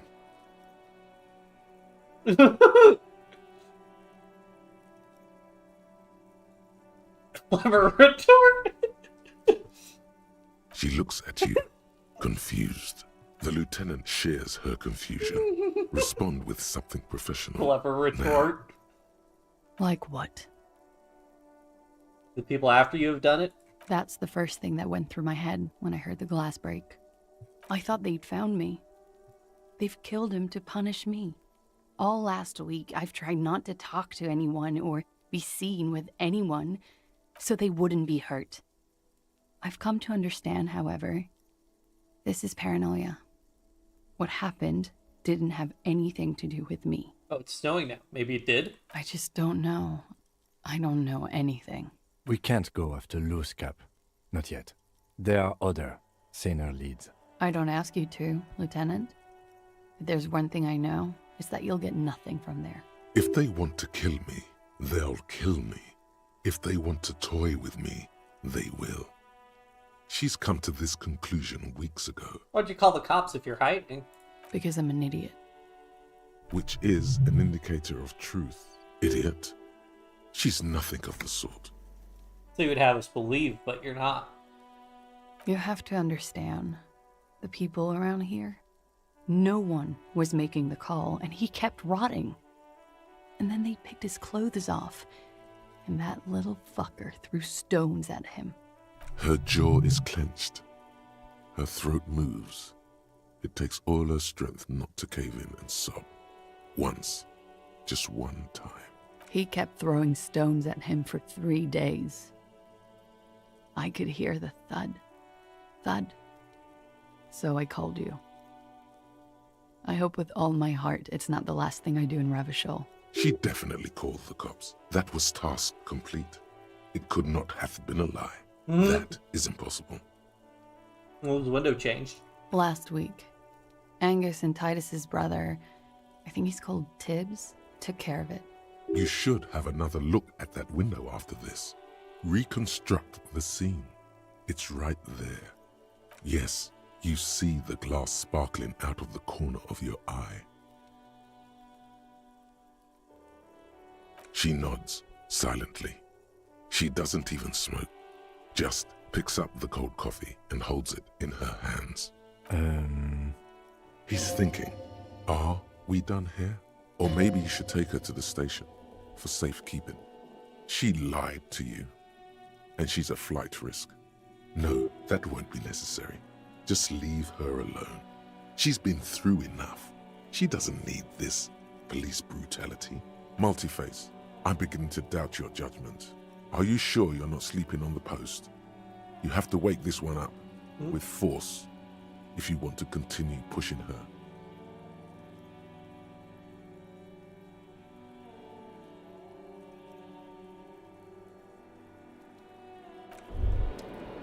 As you look back, you think, so love did do him in, after all. If it weren't for her, he would not have been there. The shot would not have connected with his soft palate. It's like love did him in after all. She's silent, holding on to her coffee mug. No vapor rises from it. It's cold. Remember this silence. The lady is dangerous. People suffer around her. Yeah. I'd like to think he didn't love me, or that it was chemically induced and not real. Why? Easier that way. Was it real? I don't know. There's a nod. The smallest of nods. Real as anything.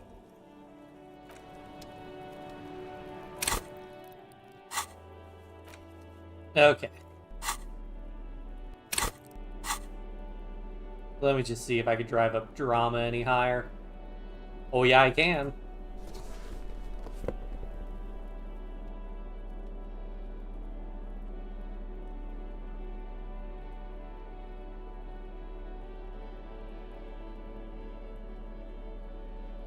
I don't think I'm really trying to buff drama a ton.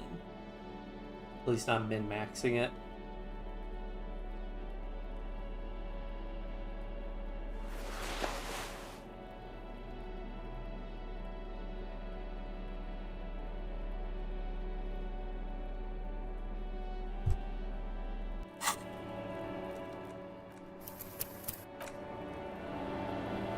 I was just thinking, what a nice day for questions pertaining to a murder investigation. Who? What? Dear God, you've been lied to. She could have killed her lover and lied to everyone. She's not candid at all. She's smoke and mirrors and will-o-wisps. She probably didn't give you her real name either. Why would she? Arrest her immediately before she further entangles you in her web of lies.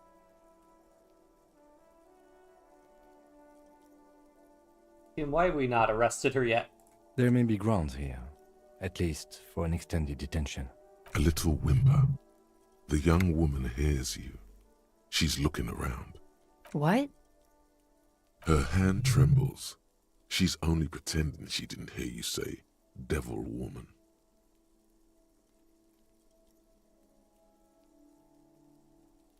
I did.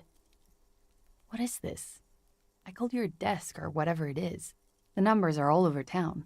Call 8-100-2 for emergencies. There was an older woman on the other end.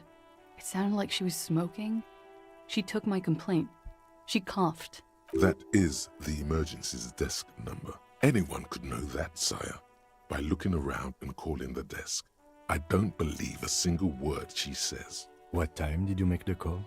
Thursday night. It was late, sometime after 12. It checks out. She stands before you, holding her back very straight. I agree. You wouldn't give us your real name, not when people are after you. Okay. Okay, it's not. You log your work every week. It's all transmitted to Common, sir. I couldn't just beg you not to enter my name. So I lied. Like I lied before. Like I did at LCSB. I have to lie all the time.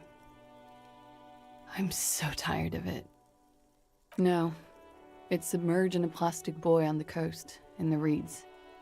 It just doesn't say Clausia Amandu. It says Anouk Mea Smith.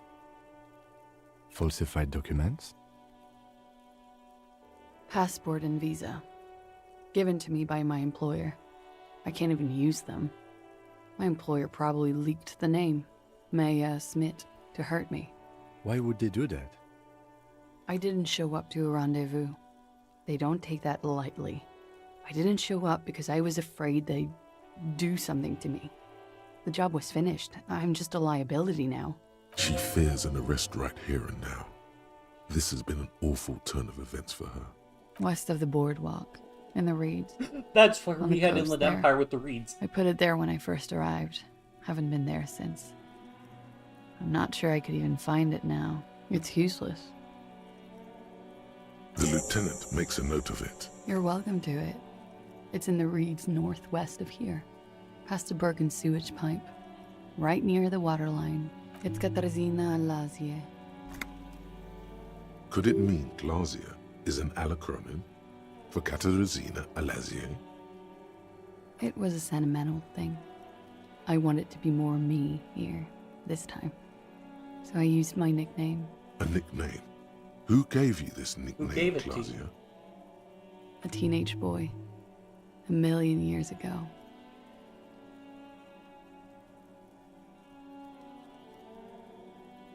That's cool. She doesn't feel like a Glasia. She feels like nothing. I am. They can never take my sash and my scepter from me. Yes, they can, for lying. She nods, her back straight, ready for whatever is next. She slowly lights another cigarette and steadies her breath, as if in the presence of some tiger. You are. This is not the end of this.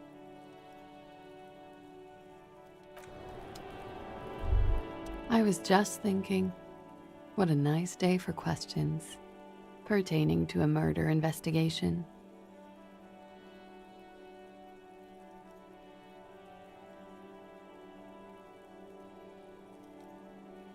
So I can't, okay, so that volition check is gone now. But let me guess, still in the map? Ah, yeah. I really don't like that when you can no longer do the check anymore. Whatever, probably figured out the issues here sooner. But anyways, let's check out that buoy. Oh man, my authority is tanked. Yes? What do you want to know? Good. Okay. This window is pristine on the inside, unlike the one next to it. Light from the desk lamp reflects off the glass in an untarnished golden halo. Okay. I gotta run to the bathroom again, so another bathroom break time. But man, you're making some good headway on this case here.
Alright, I'm back. Sorry about that.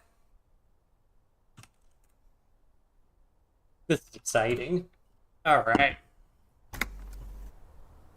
Let's try to buff visual calculus. I think I only have some classes for that.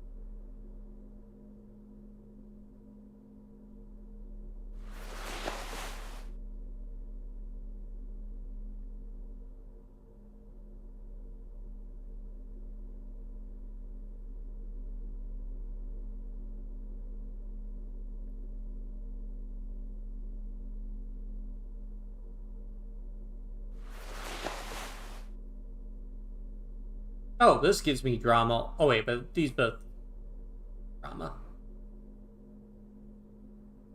Oh, this gives visual calculus though. I forgot that.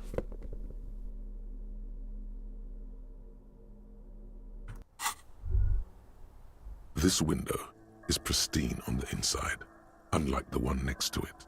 Light from the desk lamp reflects off the glass in an untarnished golden halo. What happened here?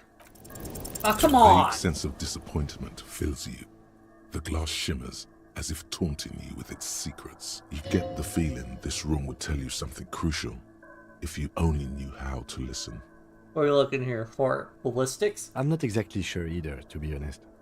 My imagination has a way of failing me. It's a weakness.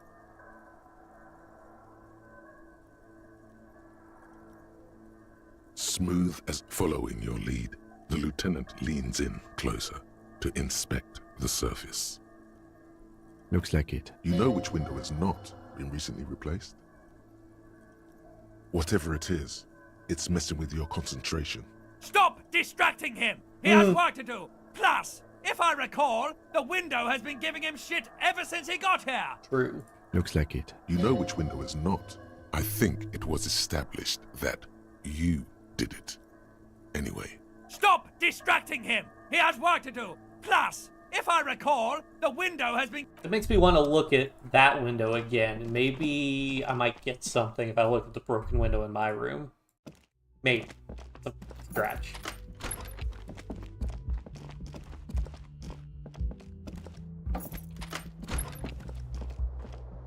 The window stands broke. The morning light hurts.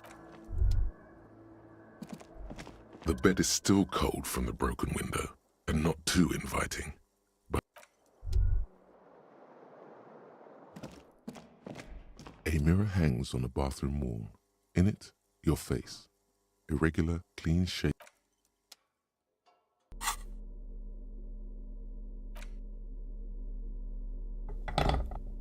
Oh, I forgot this minus 2 authority for holding that. A mirror hangs on the bathroom wall. In it. Alright. I have a bunch of stuff I could do with more visual calculus, so come on, let's try to get some more XP somewhere. I don't know if we should arrest her or not.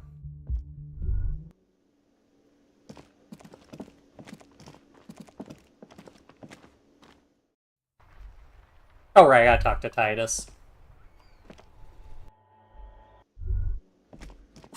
Well, let's get back up on authority.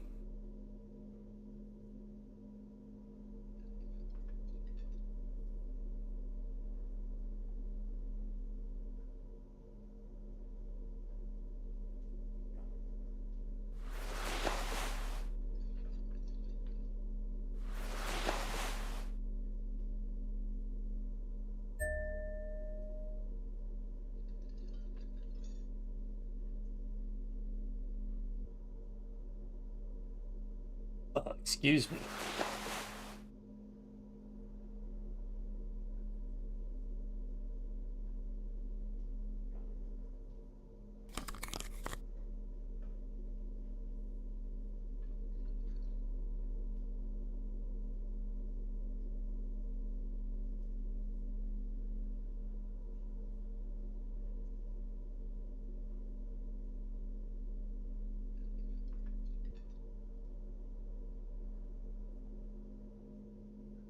Sure. It's you again. What is it?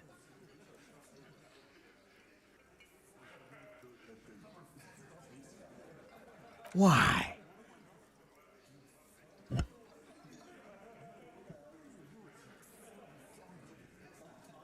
You're cuckoo, cop. I'm the only man responsible for this unit. Get with it, or fuck off. How many times must I tell you? Yeah, fuck off. I'm gonna level with you. Sounds like you're making her a suspect in this. Not on my watch, you're not. Ruby's one of us. We're not gonna throw her under your moral intern steamroller. Fuck that shit. And fuck you too, moral Ruby is missing. If you hide from the police in a murder investigation, you become a suspect.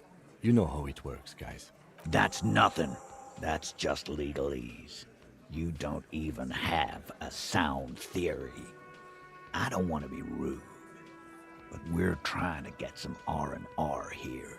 Think you could fuck off now? I think we'll keep sticking around, Titus. You'll be surprised at how quickly a theory presents itself if you keep looking. Okay, let's try that logic check. I think I have some stuff I could do. Just a little bit more logic. I think I gave my encyclopedia one.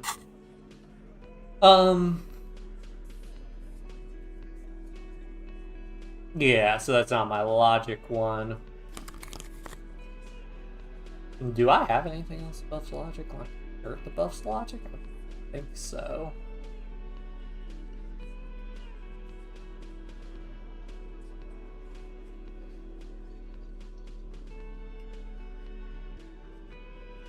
Jacket is visual calculus too. Oh yeah, I do have a logic.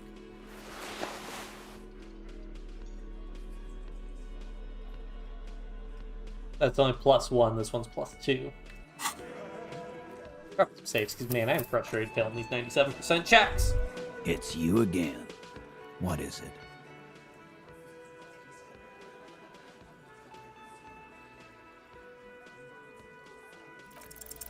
A sudden flash of lightning in your neocortex. The hostel cafeteria is lit by its airy blaze. Floor plans, bullet trajectories, webs of human emotion, all channeled into a single thought.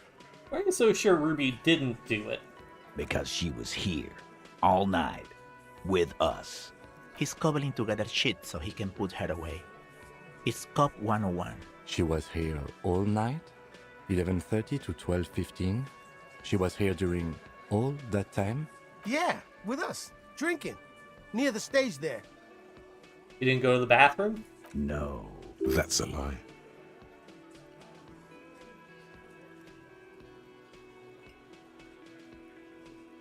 All right, she took a fucking leak, okay? For one moment. Maybe went out too. She has a complex operation to run from her lorry. She's a busy girl. Always has been. Of course. Ruby is the lady driver in this great Damn big mystery, it's all jam coming mystery. together. Probably. You'll have to keep investigating. They'll never open up about it. Just because she was gone for 5 minutes doesn't mean she magically got to the roof and shot the merc. I've been through this. It's not plausible. He's been through it. That means he suspected her too. All right, we're in. We got Ruby unaccounted for sometime during the window. This was crucial.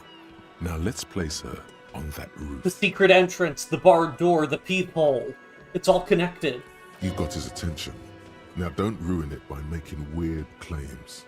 Remember, you can still mess this up. You agree the shot came from the roof, right? Why not? You can't draw a straight line into Clausia's window from any of the surrounding buildings. Not from what I know about Martinez. Maybe from the coast. But like I said, I've been too busy dealing with you idiots. So no, I don't think it was a sniper. It was close up. There's a secret route in the kitchen that leads straight to the roof. How? Through what looks like an abandoned pinball workshop. People say there was a pinball arcade here, sometime before the hostel. What was it called, Theo? East Delta Pinball Arcade. Weird place. Went bankrupt. Okay, but how'd you get up? There's no room for a staircase in this building. Or an elevator, for that matter. The elevator is outside the building. It's an old dumbwaiter used for moving pinball machines up and down from the workshop. From there, Thank you. From there, the door leads straight to the roof. You can just step outside. Ruby could have gone up, shot him, come down. All under 7 minutes. That's quite the theory. We need to have a look at that secret passage, boys. I'm on it, boss. Right when the law clears, me and Angus are going up there. It's a dumbwaiter, not an industrial lift. How about I go instead of... Just now. You got something else to back this route up? Or is that it? I also found footprints upstairs. Footprints. Recent? The tracks were recent, but not worn down in the right foot like Ruby's. It's best to omit this pesky little polemic for now. Too confusing. Recent, a week or two. That close, huh? How fortunate. I'll take a thorough look at those prints myself before I believe that call. Good news is, I'm still listening.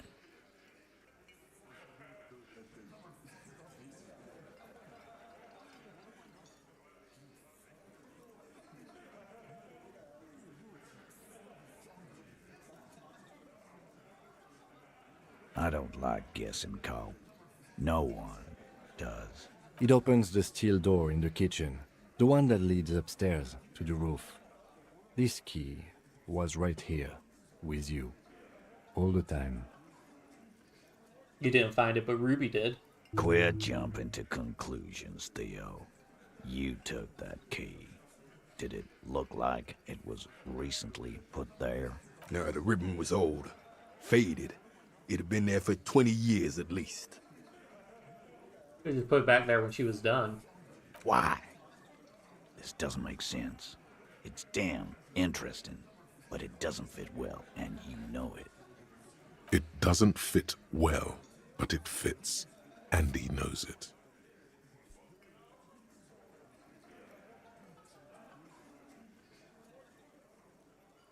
Right. What the fuck does that got to do with Ruby? He makes a gruff gesture for you to continue. Firmly doesn't go well with could've. There's a route to the roof. Me and the boys need to check it out. That's what we've established. But a route does not put that bullet in his head. A gun does that, and Ruby doesn't carry one. Phase 2, murder weapon. Get a gun in her hand. If not that, then at least a shadow of a doubt. In the shape of a gun. Just don't contradict yourself. If it doesn't sound like Ruby did it, maybe keep it to yourself. But what if you miss interesting information that way? The choice is ultimately yours. But...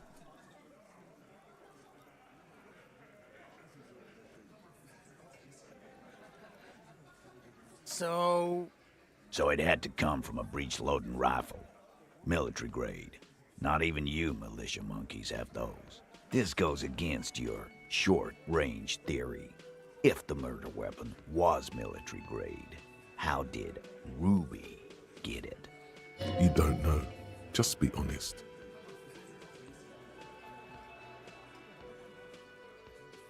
Calm.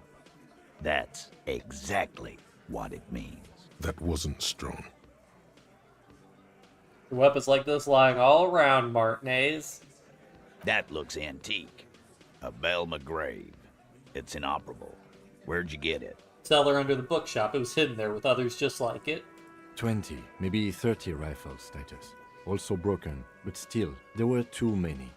And there must be other caches too. God damn it. We need to close that dump down for good. That's a goddamn breech loader, too. Find one that works, and you got a military-grade weapon that shoots jacketed ammunition. He sees it. This is coming together. He must. Time to really close the deal.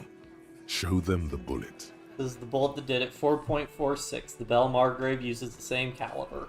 The blonde man looks at the mushroomed Deathbringer in the evidence bag and says, Yeah, the bitch is jacketed all right. 4mm too. Whoa. Well, goddamn. It's not proof, but it's a possible murder weapon. Close to her. Too damn close. You have been thorough. I'll give you that.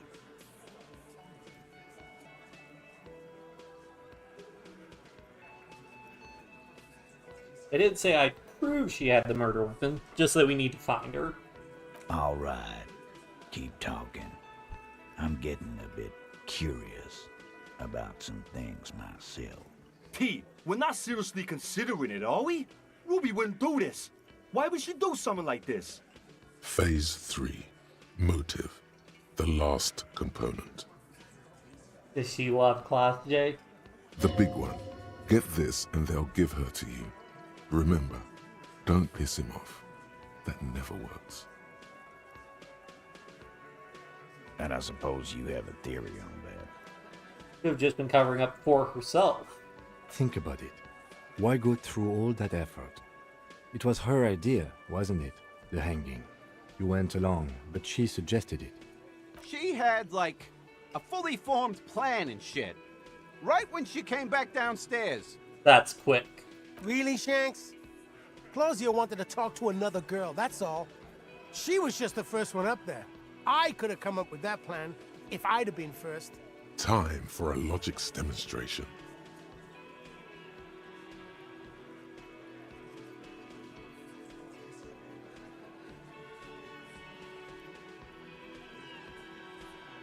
He scoffs. Think. You kill him. Get up there. Shoot him. Get down. You prefer to go on trial with your friends as part of a lynch mob or alone for committing murder? The man is silent. If she used us to cover her own shit up, well, that's a serious violation of the Hardy Code, boss. Which is why she didn't. She would never do that. Why aren't more of you defending her? This is fucking stupid, Titus. Glenn, I thought the same thing when she skipped town and left us in this shit. Oh, so he didn't rule her out completely. And she skipped town. This is good. I have to see it. Things don't add up. We need to talk to her. Silence. He looks around the room. The old man in the corner nods. A very small nod. And a trickle of tobacco spit on his lip. This is the only option he cares for. Yeah. I see Opinion, it. not option. There's one more thing I've been wondering about. Ever since you asked me where she is. Add it to your list of suspicions, if you want. I don't know. I don't know where she went. She just got up and left. Got real scared, too. Wouldn't tell me where. However hard I asked. Want to know why? Why? She was afraid I would tell you. Maybe she was right. By now, I probably would. She knew there's evidence on her, and she knew we'd find it. This is typical suspect behavior.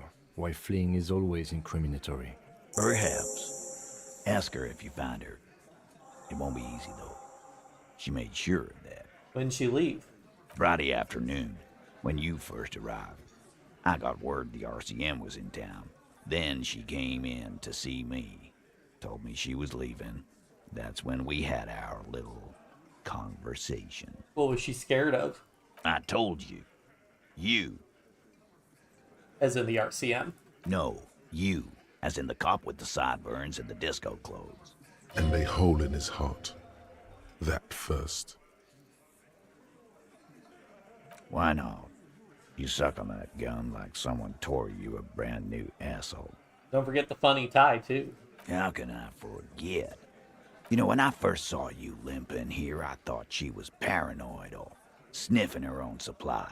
But now I'm not so sure. I told you. Yes, you. And a hole in his heart.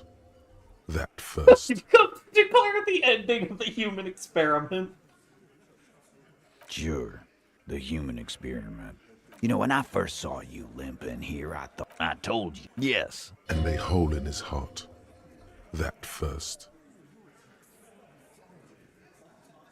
Yeah, that's real. You know, when I first saw you, I told you. Yes. And a hole in his heart. That first. Sure. Normal. You know, when I first saw you limping here, I thought she was paranoid or sniffing her own supply. But now I'm not so sure. What else did Ruby tell you about me? She said you have a funny taste in clothes and that you won't stop. Won't stop? Until you have something on her. She said she's heard of you from Jamrock, that you're a human can opener, that you play suspects against each other, open them up like cans.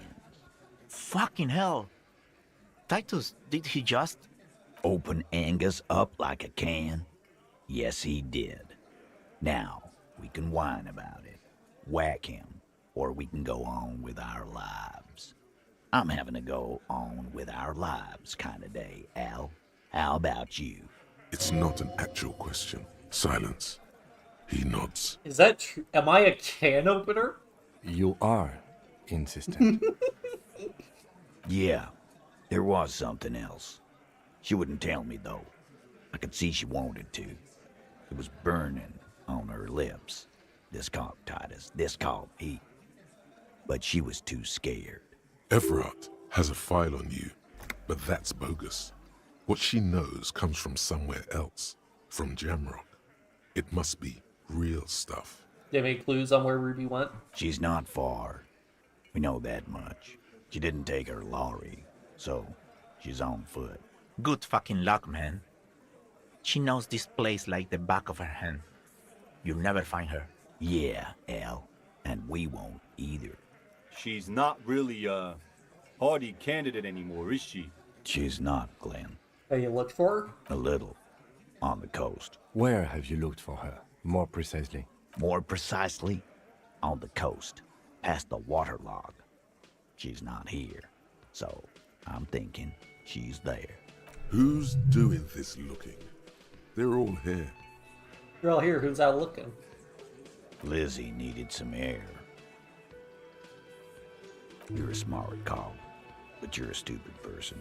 No one goes to tell Everard anything. If he has to know, he has to know fast.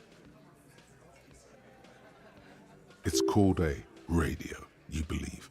The gardener may have played you a game when she stormed out. She has her own plan. Sure, there are some shit houses there. A cinder block town. Fisherfolk there refuse to unionize. So, that's one place we haven't looked. I hear they have a shack where junkies sometimes crash. Time for you to step up. We will start there. One more question.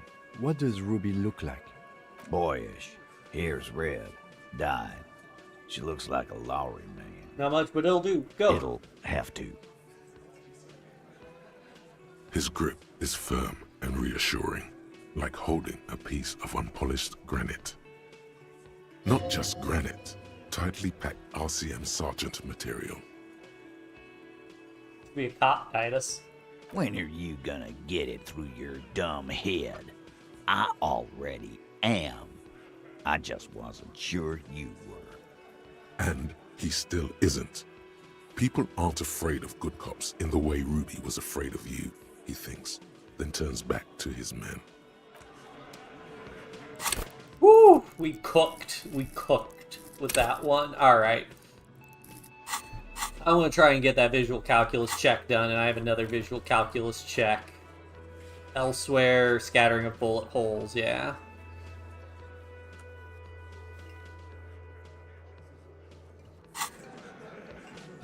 Drop a save. That was good. That was really good. Like, we're cooking with this one. Alright.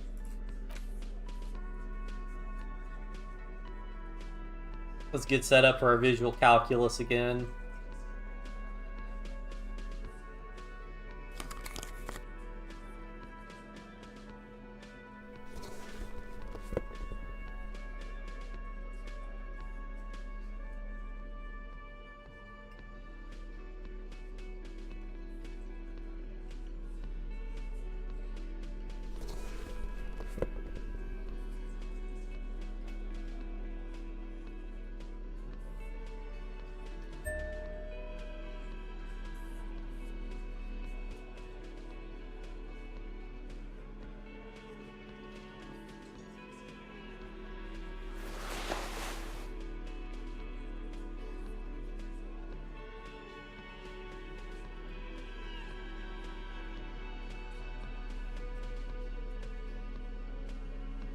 Alright, back at it again.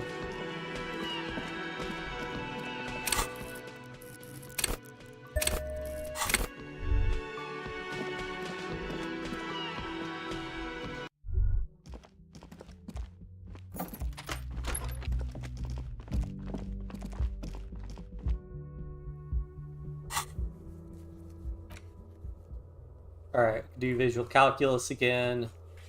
And let's do some smokes again to try and go for it. Get the +1 again. Oh, well, let's see how bad it is, because it's already 97%. I don't need to do it. This window is pristine on the inside.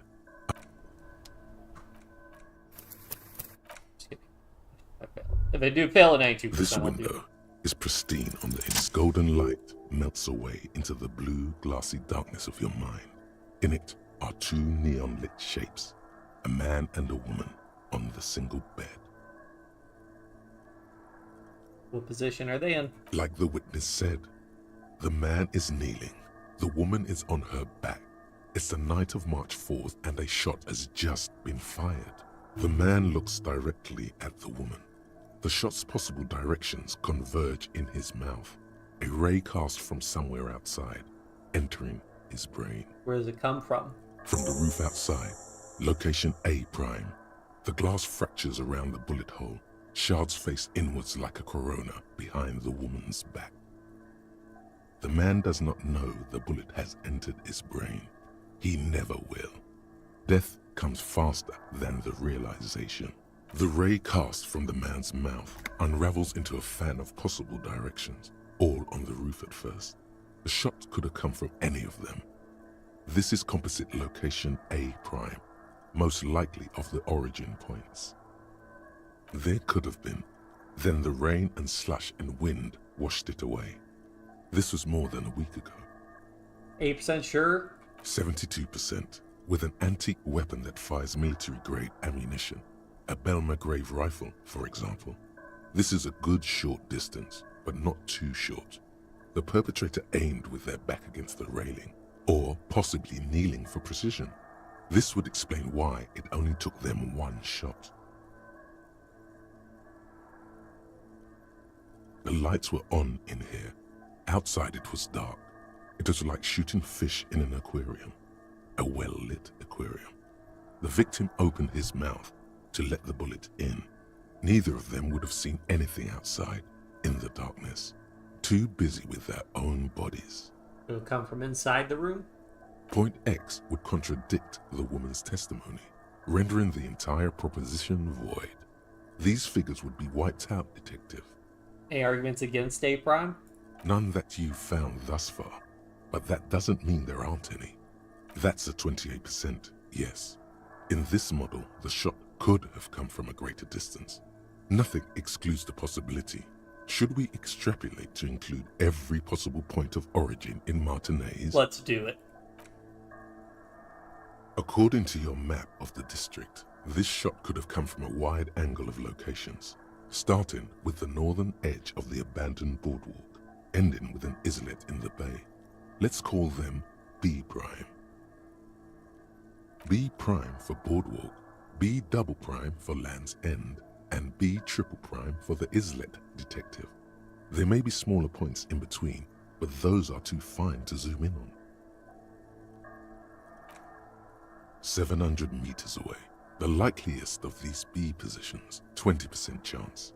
A skilled sniper could have made the shot, provided he had a safe sniper's nest. Even with the light on inside, we're talking military training.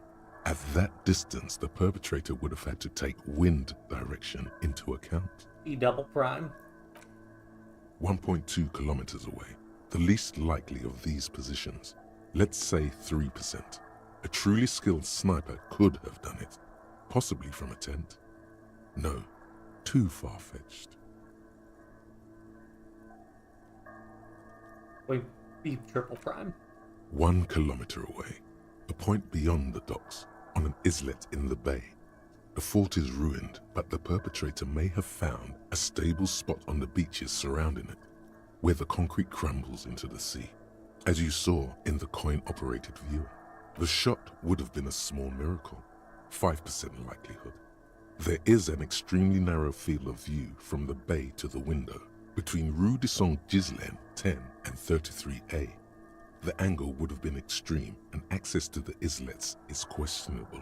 Think the shot could have come from further than the roof in Martinez? From where, precisely? Let's say B prime, the boardwalk, B double prime, Land's End, B triple prime. I see you have given this a lot of thought. Are those the locations you've singled out in addition to the roof? And what is the likelihood, in your opinion, that it came from a further distance? Much less than the roof, but still. Okay, well, we should see if there is gunshot residue or sniper nests if we go down the coast. Rule these spots out one by one. It would be the diligent thing to do. Until then, personally, I'm going with the roof version. It fits the hidden path through the whirling. A simple hypothesis. Man, this is getting really good.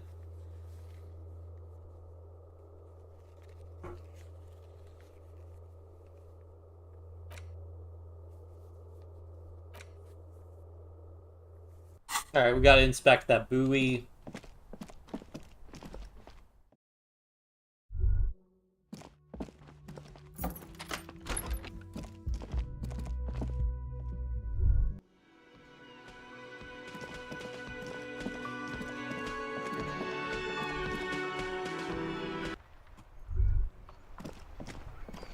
Want to get into that basement though. Alright. I want to try and open this guy. This orange machine is dead still. Oh yeah, this one. This orange machine is dead still. It has a hand-cranked ice cream churner and an electric freezer. The ice around it slowly melting. Yeah, this isn't happening.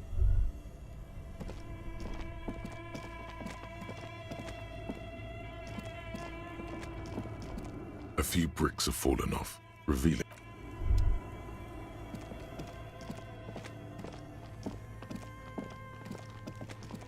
Alright, I don't have anything too else to look in here, I don't think.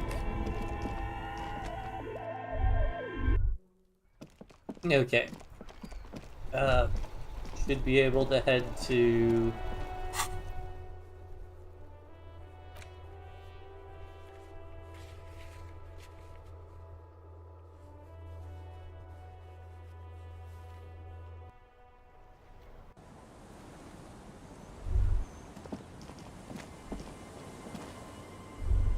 So I want to look at the scattering of bullet holes, which is going to be down here, I believe. No, okay, that's the end for there. How did I get to that?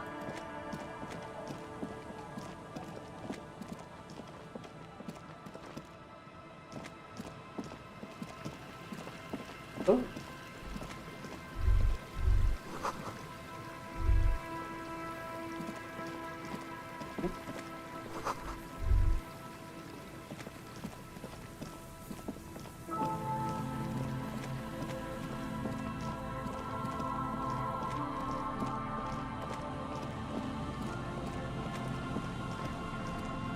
A few locusts trudge along the wall of the trap. Poor things. Here we go.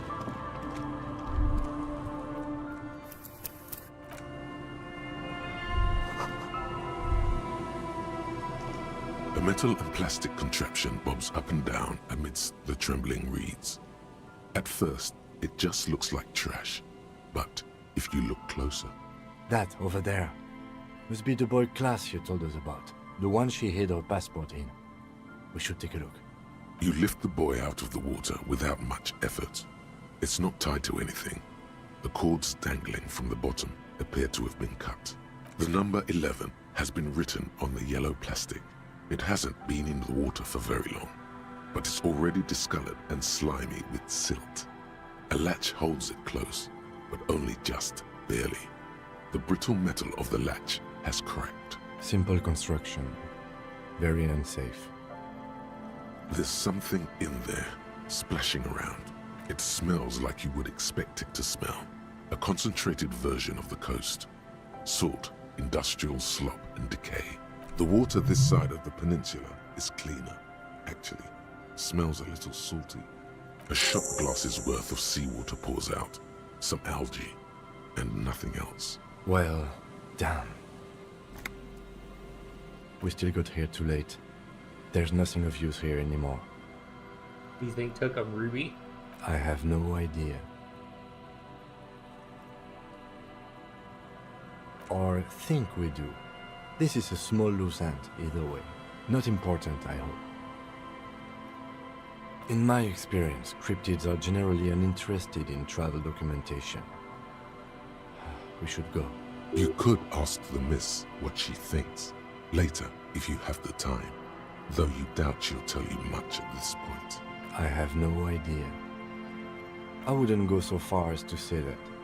This is only a small loose end, but I do wish we knew who took the documents. That may very well be the case.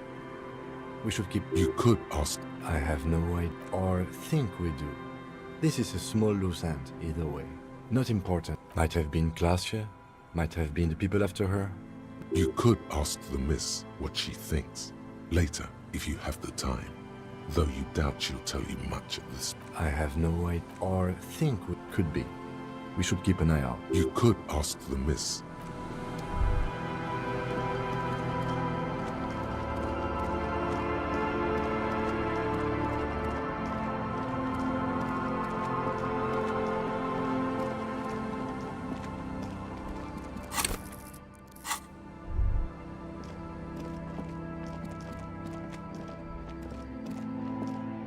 A scattering of bullet holes is spread across the cracked wall, reaching from one corner to the other.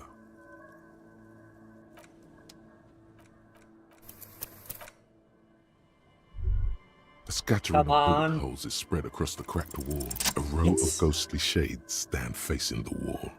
There are many of them, a dozen at least, their heads lowered and eyes blindfolded. It's quiet, no sound, no movement. 10 meters away, other shades are lined up in an orderly manner, automatic rifles primed. A gust of wind blows by. The coats of the firing squad flap slowly in the breeze. A single person stands on the side. Snowflakes fall on the wooden planks and the surrounding sand dunes, covering the land with the white of innocence. A long time has passed since the moment of this fusillading. Rain and brine have since washed all the blood away. Not a trace remains. What is this? The abundance of bullet holes leads to two options. Either an inordinate amount of executions were performed here, or they did not use a conscience round, where only one soldier has the loaded rifle. Looks like this was a mass execution with everyone fully armed. A host of men, probably in everyday clothes, ragged from the conflict and covered in dust. They were not sitting, a common practice for executions in some nations, as demonstrated by the height level of the bullet holes. They stand, facing the wall. It's impossible to discern any details about their personality or background. Ordinary people, familiar, each and every one of them. Were they? Comrades, the forsaken, the wretched, who tried to rise against the horrors of the world. 7 men in combat uniforms and dark coats, holding automatic rifles aimed at the people. Soldiers from some side, but from which one? The commandant, the one who gives the order. Machine gun fire crackling through the air, the lights of the muzzle flashes dancing on his face. I don't know. I don't know who died here, lined up beside that horrible wall. It could have been any of the parties involved in the revolution. Perhaps the ones executed here were the loyalist conservatives, killed by the communists at the start of the Civil War. Or it could have been the communists, put to death during the last stretch of the conflict by the coalition forces. Remember what Trent Heidelstein said about Feld? What if it was Feld personnel and their assets were being seized by the revolutionaries? Another likely scenario. Or maybe... people from the coalition, the so-called moralists. Yeah.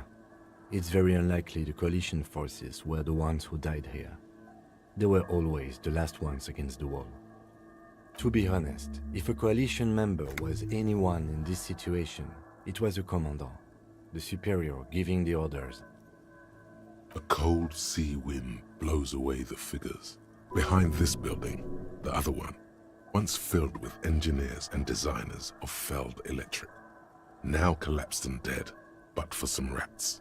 You feel drawn, for some reason, to the faded mural again. Oh boy. Have another level up we could do. Man, do I level up rhetoric again? Like, at a certain point, I really want to open that cargo door, though, is the thing.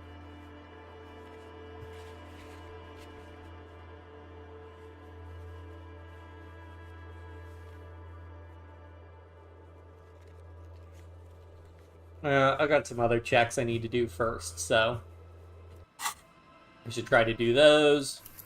Drop another save, because we got that one through, and I am really sorry, gamers, but I gotta go to the bathroom again. I don't know. Oh, I do know. It's that there's a lot of talking, and so I'm drinking when it's talking, so that's why I have to keep going to the bathroom, but I will BRB once again.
Alright, I'm back. Now let's get back into it. Man, we've done 3 bathroom breaks in like 2.5 hours. Although, I think I need to go to the bathroom pretty quickly after. Starting the stream, so fair enough. Alright.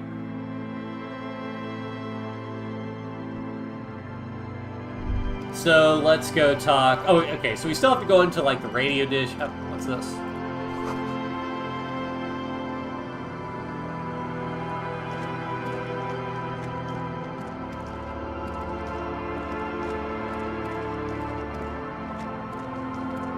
So I would like to talk to Claude about it.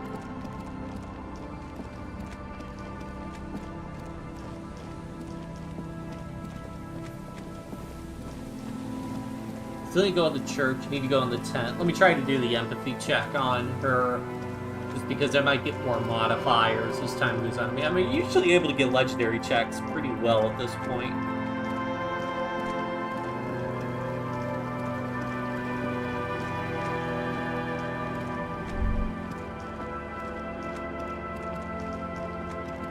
Oh right, I also need to scan the coast. Because something could done with the cryptozoologist.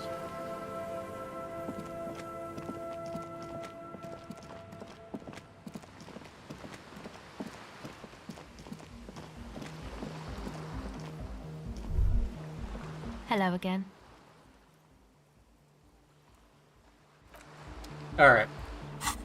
Let me go for empathy.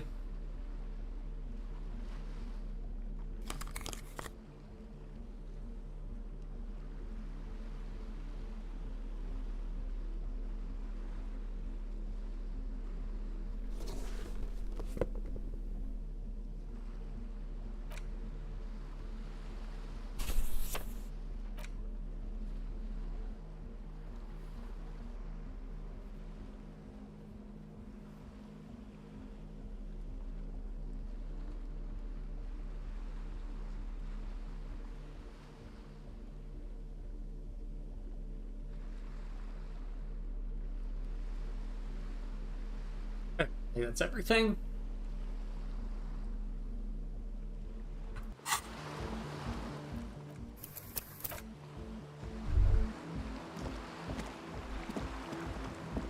Hello again.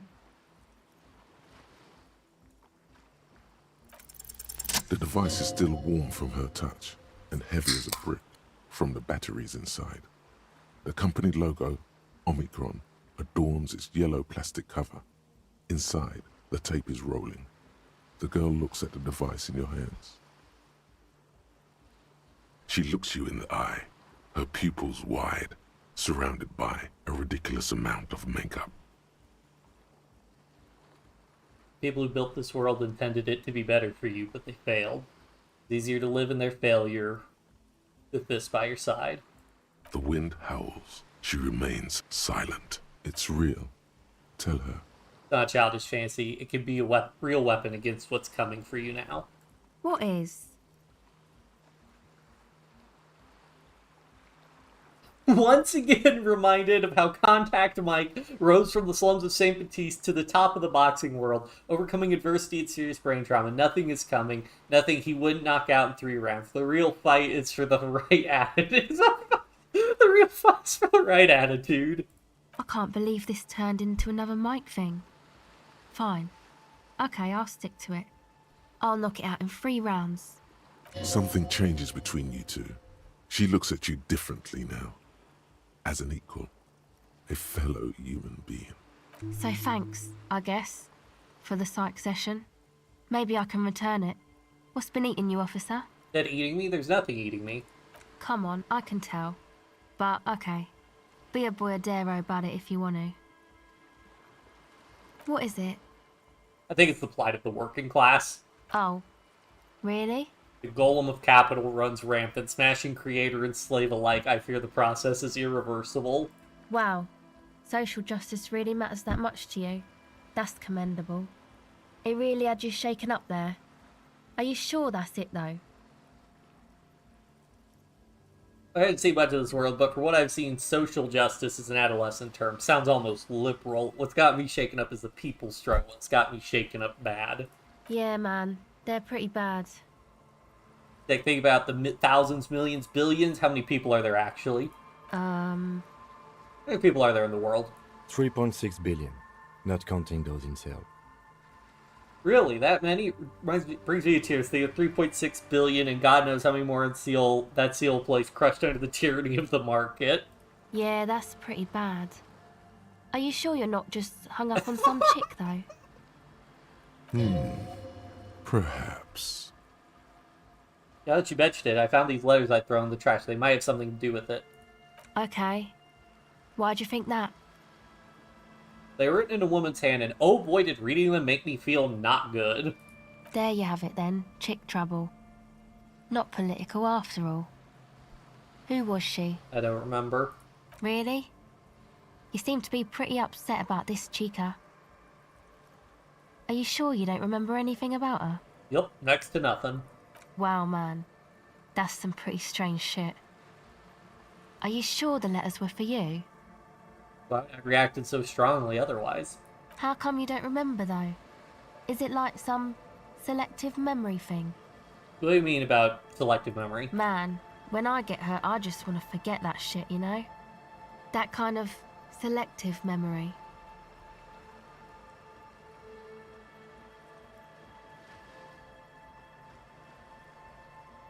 Yeah, or it might be that.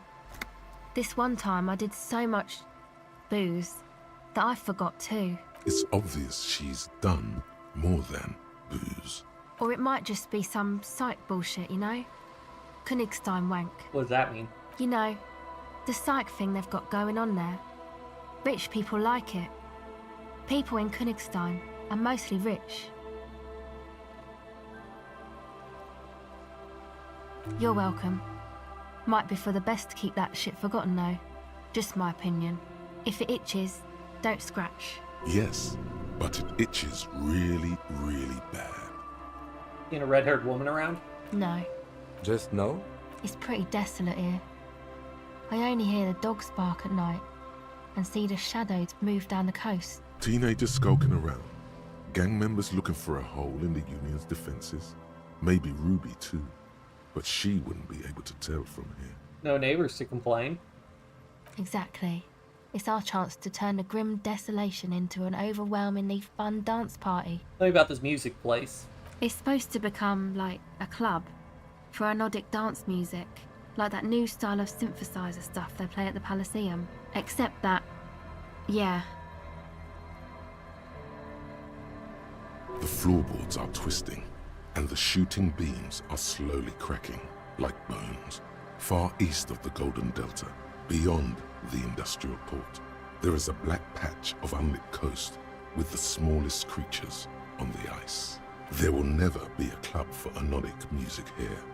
Not in a million years. With anodic dance music. You know, anodic, cathodic, music that's made with electronic instruments. Electronic instruments like what? Synthesizers and tape consoles. Microcomputers too. Anything that uses electricity, but isn't guitars. Also found sounds, stuff like that. You see clear, beautiful, violent flashes of light. Light cutting through a smoke-filled darkness. That is what the future will look like. If it ever comes. Turn the church into a club? I know. It's not my idea. Andre and the boys found the place. It was supposed to be deserted, but now they can't even take it. Hey, you two are cops. No, we are the law. Okay, well, maybe you could talk to Andre and the guys, because there are some strange things going on in that church.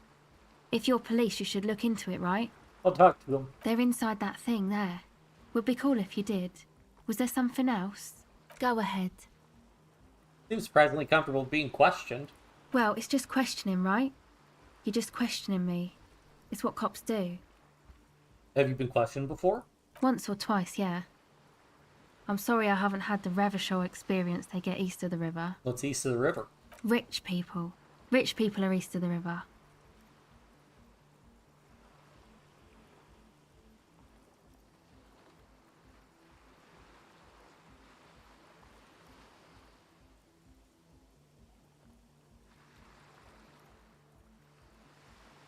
Oh, they are, and I'm scum.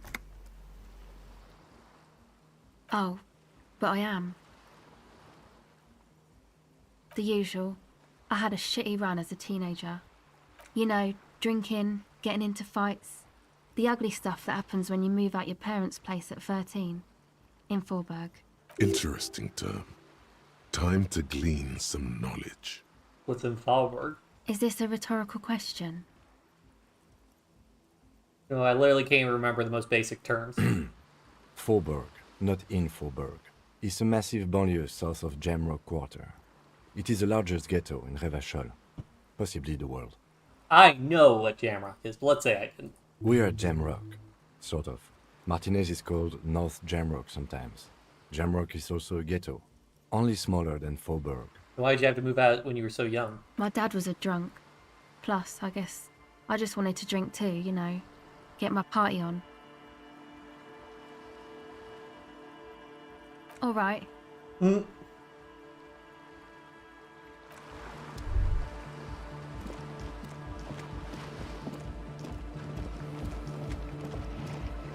tent is just tarpaulin fabric covering a pile of stuff. The flap is open. Inside, 3 young men are listening to some new form of music. It's like nothing you've ever heard. One of them looks at you. Come on, get in and close the flap behind you. The warm stuff's getting out. Sorry, we barely have room for one. You go ahead. I'm too old for this. I'm actually not, he thinks. I just dislike delinquents. I'm sure you will feel right at home. I'll keep watch. A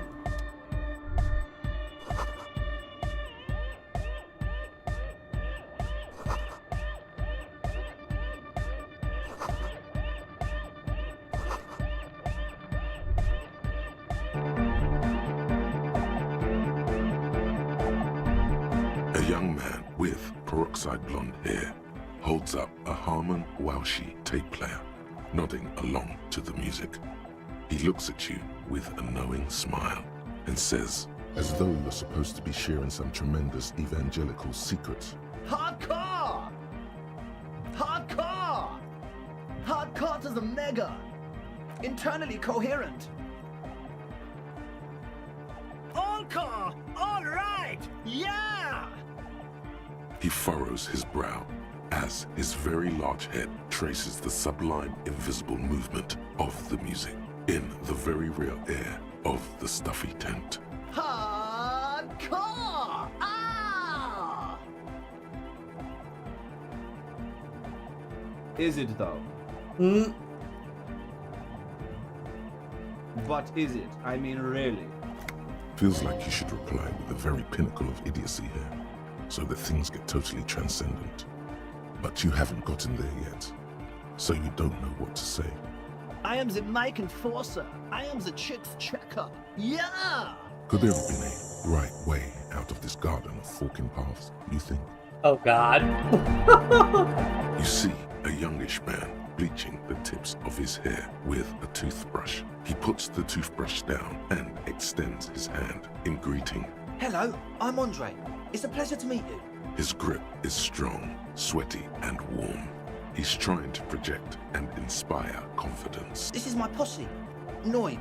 The young man with earrings looks at you suspiciously. And Egghead. Egg!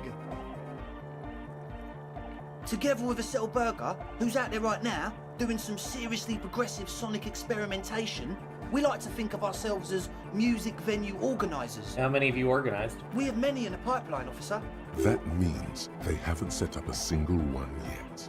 You see, we've been all over Jamrock North, prospecting for real estate to establish a new venue in. Also for talent!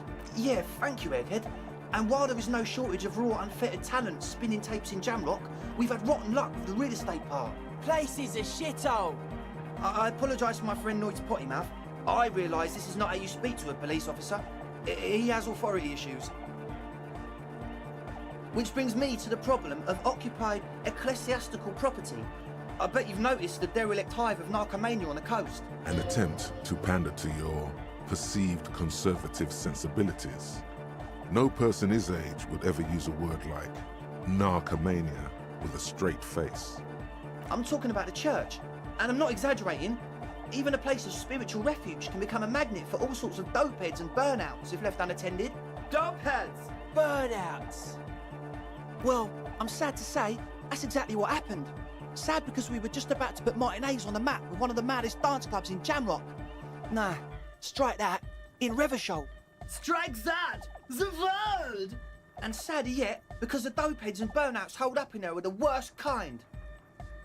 He leans back a little, watching you with a steady, serious gaze, letting you imagine just how bad those dopeheads and burnouts really are. Good. This calls for an opinion. You're an expert in those. They're spooky. I was hoping you would be the judge of that, officer. All I can say is, their spookiness is the kind that keeps us from restoring this church into a community centre and a place of spiritual refuge. Also, they don't eat or clean the building. Shit's gonna collapse. People just want to spin tapes without them spooking it up. Place has bad signs. No one can dance like that. Thank you, Egghead. So you're gonna look into it, right? It should be a police matter. Getting them out. Whatever spooky stuff they're doing, I'm sure it's not what the Ecclesiastes meant their property for. I'll look into it. All right, man. Andre's obviously very happy you took him seriously. The whole tent is. I asked Noid to install a measure against more drifters wandering in. A padlock. It's a temporary fix. Just something to contain the situation. I had to do it in an hurry. Not my best work, but it should hold for a while. Not long. Like a week, maybe? I'm super sure they're alive. I mean, come on. I'm at least 90%, maybe 85% sure they're still alive. Okay, I'm sorry. I'm sorry too. I guess it wasn't very hardcore of us to just lock them in like that. Of course. Noid, give the officer the key. All right. You sense the trajectory of the little piece of metal and plastic. The object makes a small ringing sound as it approaches. Just the tiniest chime to your left. Ka-ching! The key hits your palm. The speed freaks nod to you approvingly. The young man with ribcage-shaped suspenders looks at you, standing there, with a goofy grin on your face. The word august, used as an adjective. That's how cool it feels to be old and cool in the eyes of the young. Let's face it, you're near death, yet bathed in the golden rays of stately grandeur, like a late summer's day, like a daddy-o, like a tequila sunset. I am Tequila Sunset. Of course you are. It's too late to be a tequila sunrise now. There will be no sunrise. Not for you. Sure, man. Tell us what you want to know. Let's do it. Truth is, I don't really know. None of us do. I don't even know how many there are. All we've seen are glimpses. Well, there's also the machinery. This machinery is of the deeply mystical variety. When I first scouted the place, back in February, it was abandoned, empty. Took some time getting the crew together. So about 2 weeks ago, we came here hoping to set the stuff up. Suddenly, there are all these strange machines lying around in there. One of them has wires running into bowls of water. Wires into water.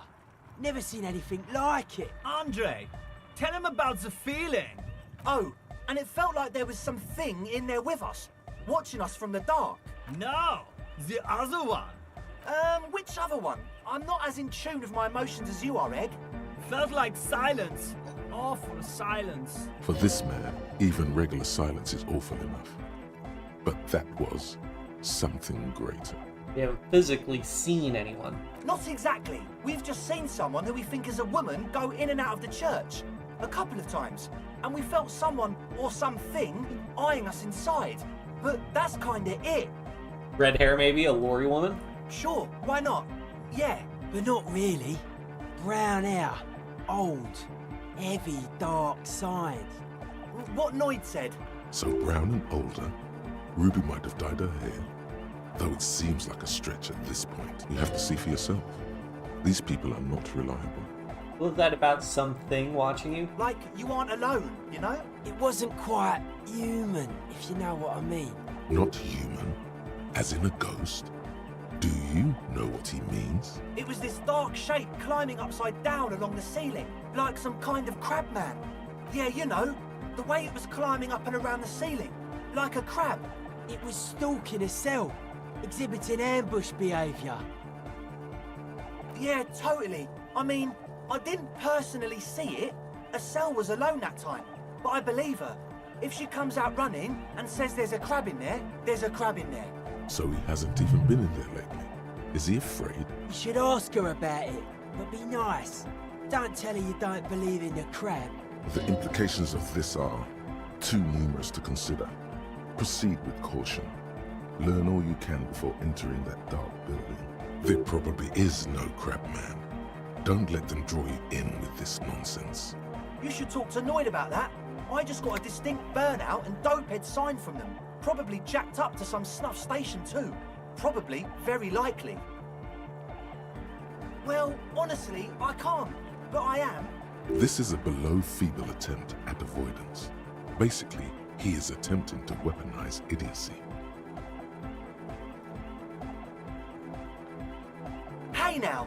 I'm 70% sure they're substance abusers. Don't let all that technology fool you. Where do you think the drugs come from? Sure. What? What's the deal with Egghead?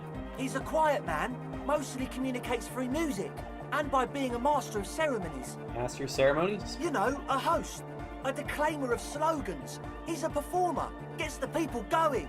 Interesting, sire. A bit like you, then. An MC for short. Well, he's just kind of here. I don't really know how to communicate with him. Have you ever really talked to him? Yeah, sometimes. When I stumble and find my way into his centre, you have to hear a lot of hardcore to the mega first though.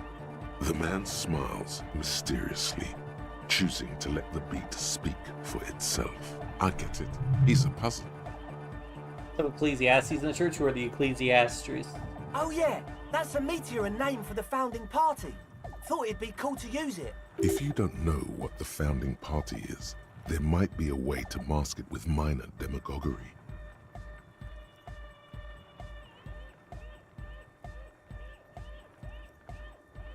Come to think of it, I've never really looked them up, you know. I can't give you a precise definition, but they're a very powerful religious organisation. And they have roots in ancient mass society. And they're the custodians of the Pericarnassian Church. Plus, they anoint the innocents. They, made the Innocentic system, no? In their opinion, would they want a club in one of their churches? Totally. The Pericarnassian Church is about love. And Nordic music is about love. I got love for my Pericarnassian posse. Love is the relay out of death. We dance. Love is hardcore. Unity. Unity. Make some noise for my Insulindian posse. You feel it. The anodes and the cathodes coursing through you. Your big toe starts tapping along to the base, as if testing the waters. Feels good. Your posse's like your people, man. Like you got your cup posse. You look out for each other and you party together. That's a posse. And where is your posse, detective? Nothing comes to you. The world is silent. Are we? Yeah! Oh yeah, it can. He's coming around. You're getting it. Yeah! Yakokata! The place to be! He seems ecstatic that you share his vision of Pericarnassianism. Do it for the masses. Do it for the crew. I didn't want to say it, but it was pretty lame of you to imply otherwise. Anyway, you got more questions? The one with the large head is still looking at you, nodding his head, waiting for your body to start moving. You feel like you could go for a little disco when, or if, they get this club going. You've got it in you. Yes. What? Yeah, good to have, bitch to carry. When I first scouted the place, I did some reconnaissance. I'm not sure the church even has running water. Oh, it's the one they sell at the fuel station. It's like he's lying to you, my liege. But he's slippery enough that there's nothing for you to grab hold of. It does, doesn't it? Told you we have a smell problem. Ether? I don't smell ether. Do you, Noid? No. He sniffs the air, then shrugs. It doesn't take a forensic scientist to guess it's drug-related.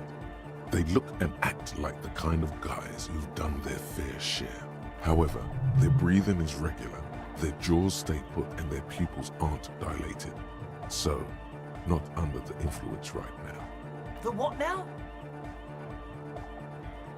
Oh, the old Ultra. He's like an actor, looking to the souffleur for his line. I have a major sinus infection, stuffy nose. We all do. Shit's all blasted up. Winter, can't even breathe. Yes, that's all Nosafed's doing. Without the Noser, I'd be drowning in shit right now. Nosafed is the shit. Yes. What? The what now? Oh, the... He's like... I have a major sinus infection. Yes. Nosafed. Sure. Here you go, officer. The Noser. Blast away. He nods enthusiastically, no doubt a little relieved. As always, we'll be right here, waiting patiently for the news. Yeah! Wow, so someone's been a little boring. Yes, my standard liege. Someone's seen all sorts of wild ideas pop off and thought, I'll take the boring one. The regular, please. The brown. Of course you do. Maybe some regulations and a usual pistol to go with them. It's official. My lord's copper type is regular cop. I'll let everyone know. I'll send out a telefax. This would be my capo type now? Yes, the type of cop you are, sire. Think of it as a caste, a class even, a nation of regular law officials that you belong to. It comes, of course, with the usual benefits. Done and done. No actual communiques will be sent, of course. That would be too dramatic.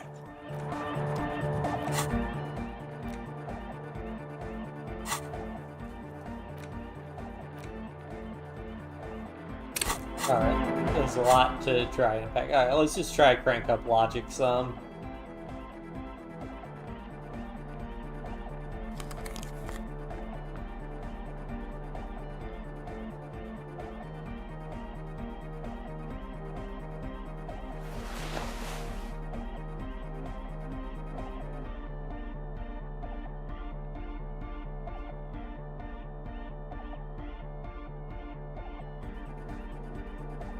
That seems fine. Let's see how this goes. Hi again.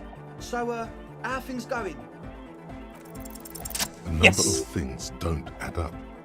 Let's take a look. How about gather around, kids? The young speed freak puts down a busted capacitor and looks at you. The one with the large head seems very enthusiastic about whatever you have planned. Their would-be leader is less amused.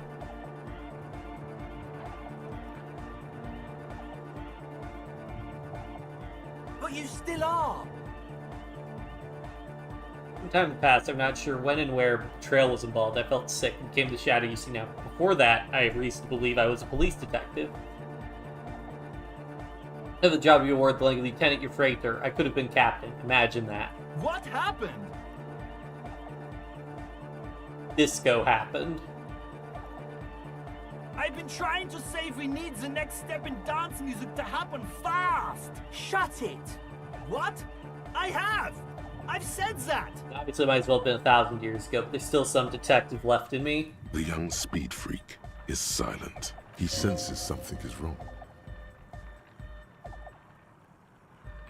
You're sober. Was it hard for you to keep sober for this meeting? We don't need drugs to be hardcore. Shut the fuck up, Egg.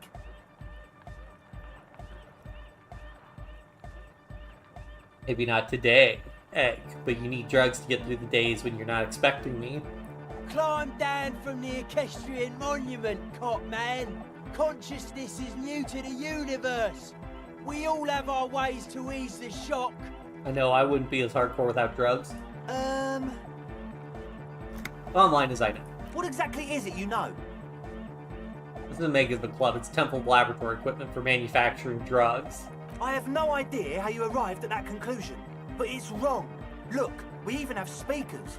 One speaker. They have one speaker. Where's his friend? Did he lose his friend? The speaker in the pawn shop.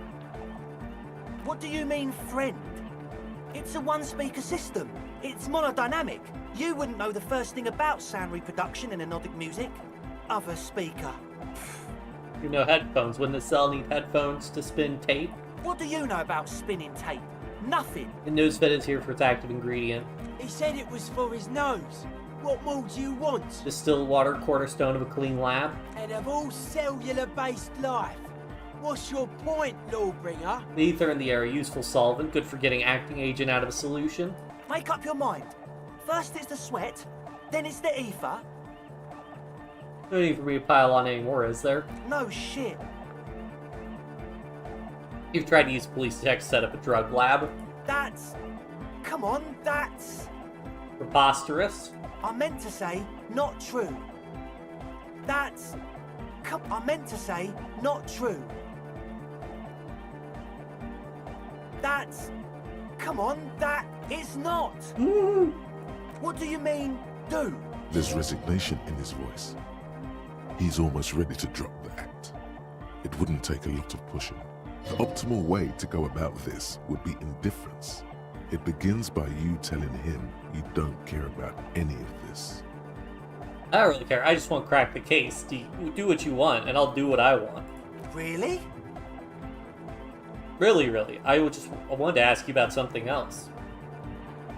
You wanted to just ask me about something else?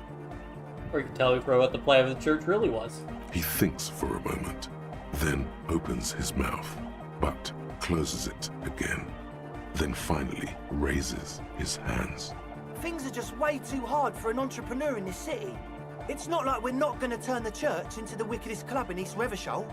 Because we are! We totally are! We just got to turn it into a speed lab first. You know, to get our foot in the door. Why'd you need me? Like I told you, spooky arseholes moved in while I was getting all this stuff together. A month ago, the place was empty, and now it's all spooked up. No, man, they're spooky all right. It's just that they would also probably call the police if we started talking speed in there. But the sign was way off too. I couldn't feel the love at all. So, what now?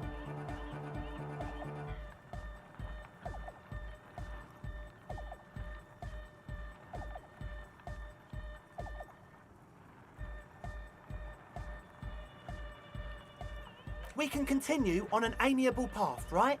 No more misunderstandings, no more lies. Before you go, is there anything else you need? As always, we'll be right here, waiting patiently for the news. Yeah! Oh, you're on trying to solve this. The young man. This is hardcore. It's hardcore! Skibbity, skibberdanger. I am the rearranger. Back to the heavyweight jam. Hardcore! Hardcore! Yeah! This young man adds a capital G before the H in his yeags and args. This produces a guttural Gotvaldian accent and makes him sound more animal, more in it. Or maybe it's not Gotvaldian. Maybe it's Oranese.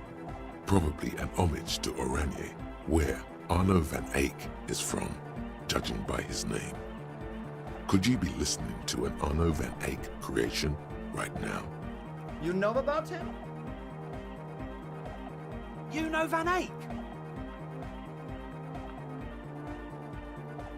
Wow! The skinny wraith looks at you with some disbelief. So am I! So am I! Oh! Is that why they call you Egghead? Because... Egghead to the mega! The K became the G! The boy became the man! The Advent? Still didn't solve it. Maybe more encyclopedia will help?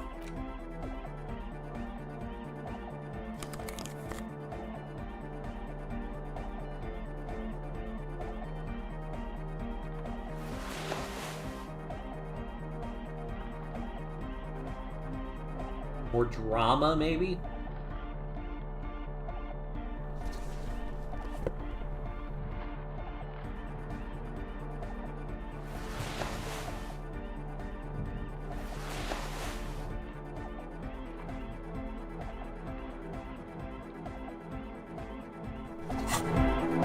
We're close. True, hard, full, core, hardcore. Hardcore to the mega. Here comes the night. We're close. True, hard, full, core, hardcore. Hardcore to the mega. Internally coherent. Good morning, yeah. 1, 2, 3. Yekokata, the place to be. Yekokata is a hardcore play. Yekokata is an abbreviation from the Gradian term, Zone of Ecological Catastrophe. an agricultural mega-project in the extreme southeast of the Guardian Isola. It involved cutting-edge approaches to irrigation and a completely new type of fertilizer. An intricate system of irrigation networks pockmarking the earth, intermittent seas of phosphorus mud, ripped tarpaulin fluttering in the wind. A pair of molten rubber boots also comes to mind. All in all, a truly hardcore place. We're close. True. Hardcore. Hardcore is internally coherent. All car. All. Gotta get the people going. I'm the party boy. It's my job. Hardcore party 25/7 beyond the winter's orbit style. There is a place far away in Cutler, beyond a certain latitude, known as Winter's Orbit, where there are 25 hours in a day. It is a tremendously cold place, abandoned to drunks and failed rock stars, full of Eternite, depression, and half-finished ski-flying hills. The Suru live there. We're close. True. Hard. Full. Car. It's hardcore. Skibbity. We're close. True. Hard. Full. Hardcore. Yeah! This young man, or maybe it's not got volume. Maybe. The Y to the E to the A to the A to the A to the A to the A to the G to the H to the exclamation mark. Yeah! He missed one A. I'm the hard rhymer, the track attacker, the mic enforcer, the sixth checker. I am the law.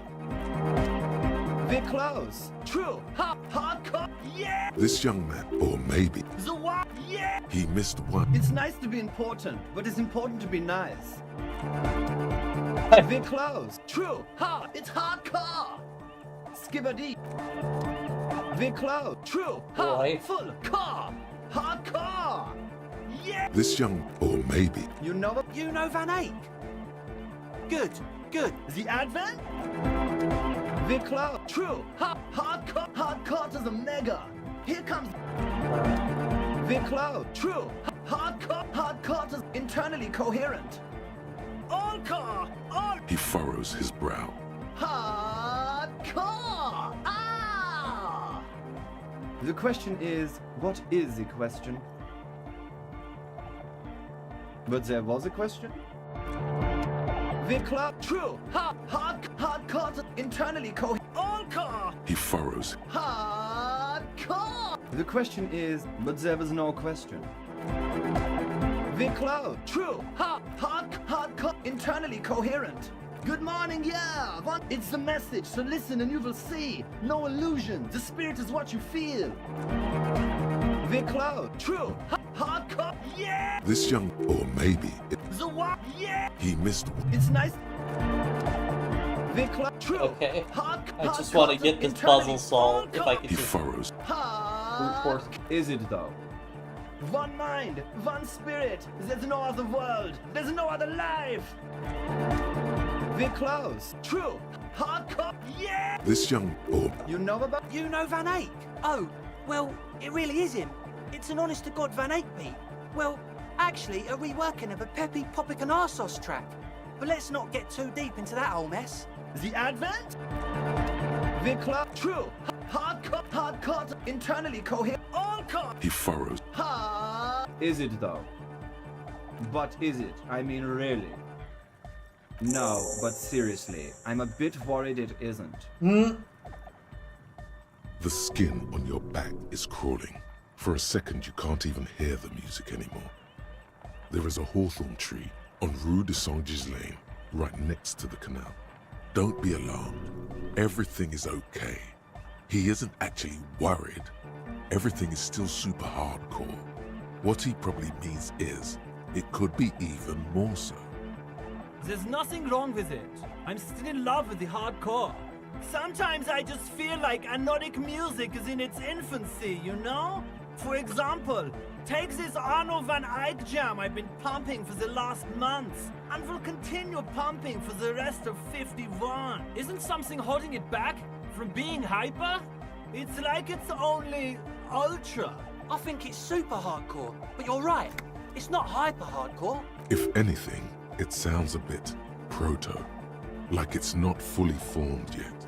You might be a moribund alcoholic and a failed cop, but you are pretty certain a thing cannot be both proto and hardcore. It's proto, not hardcore at all. Wow! Culture cop! I think you might be right. But how could it become hardcore then? I know it in my heart, but cannot think it in my head. If this is not hardcore, how could anything be?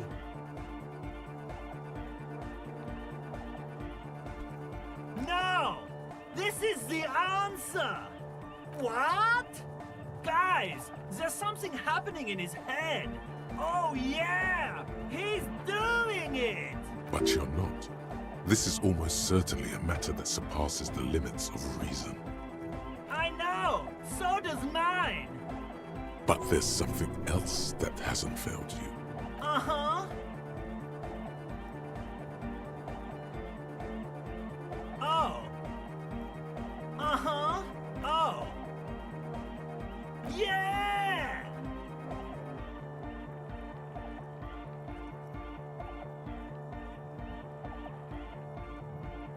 No nation, but transnation! No war, but class war! He's not a communist. It's just something he likes to yell. He picked it up from a tape jockey at the Elysium. She was a communist, though. Yeah! With the rebel yell! I can be a communist. If you want that, do you want me to be a communist? Please don't turn him into a communist. Oh yeah, turn him into a communist. Come on, it would be super. Aye! Don't be a lunatic. Of course he isn't. Jermaine here just yells random things. Odds are, sooner or later one of them will come off as fault reading. Yeah! Revolution imperative! Unless you were thinking Revolution imperative right now. Anyway, I've had a similar thing happen with Eggs yelling. I know what you mean. That's fucked up, man. Lying like that. And a cop too. Communism rules the nation! Here comes the sun! You could swear you feel the bright future of the working classes, reflected of Jermaine Egghead's giant smile, and right onto your face. Revolution makes your toes curl in anticipation. Alright! Okay, we gotta call it here for tonight, because I am getting tired. Look, the autosave even knows. So we're gonna drop a save here, and once again, we're gonna have to pick it up again another time. But I think we made a lot of good progress towards solving this murder mystery. So yeah, that's about it. I hope everybody enjoyed the stream, and we will get through this eventually. But yeah, talk to everybody later, and I'll see you next time. Bye.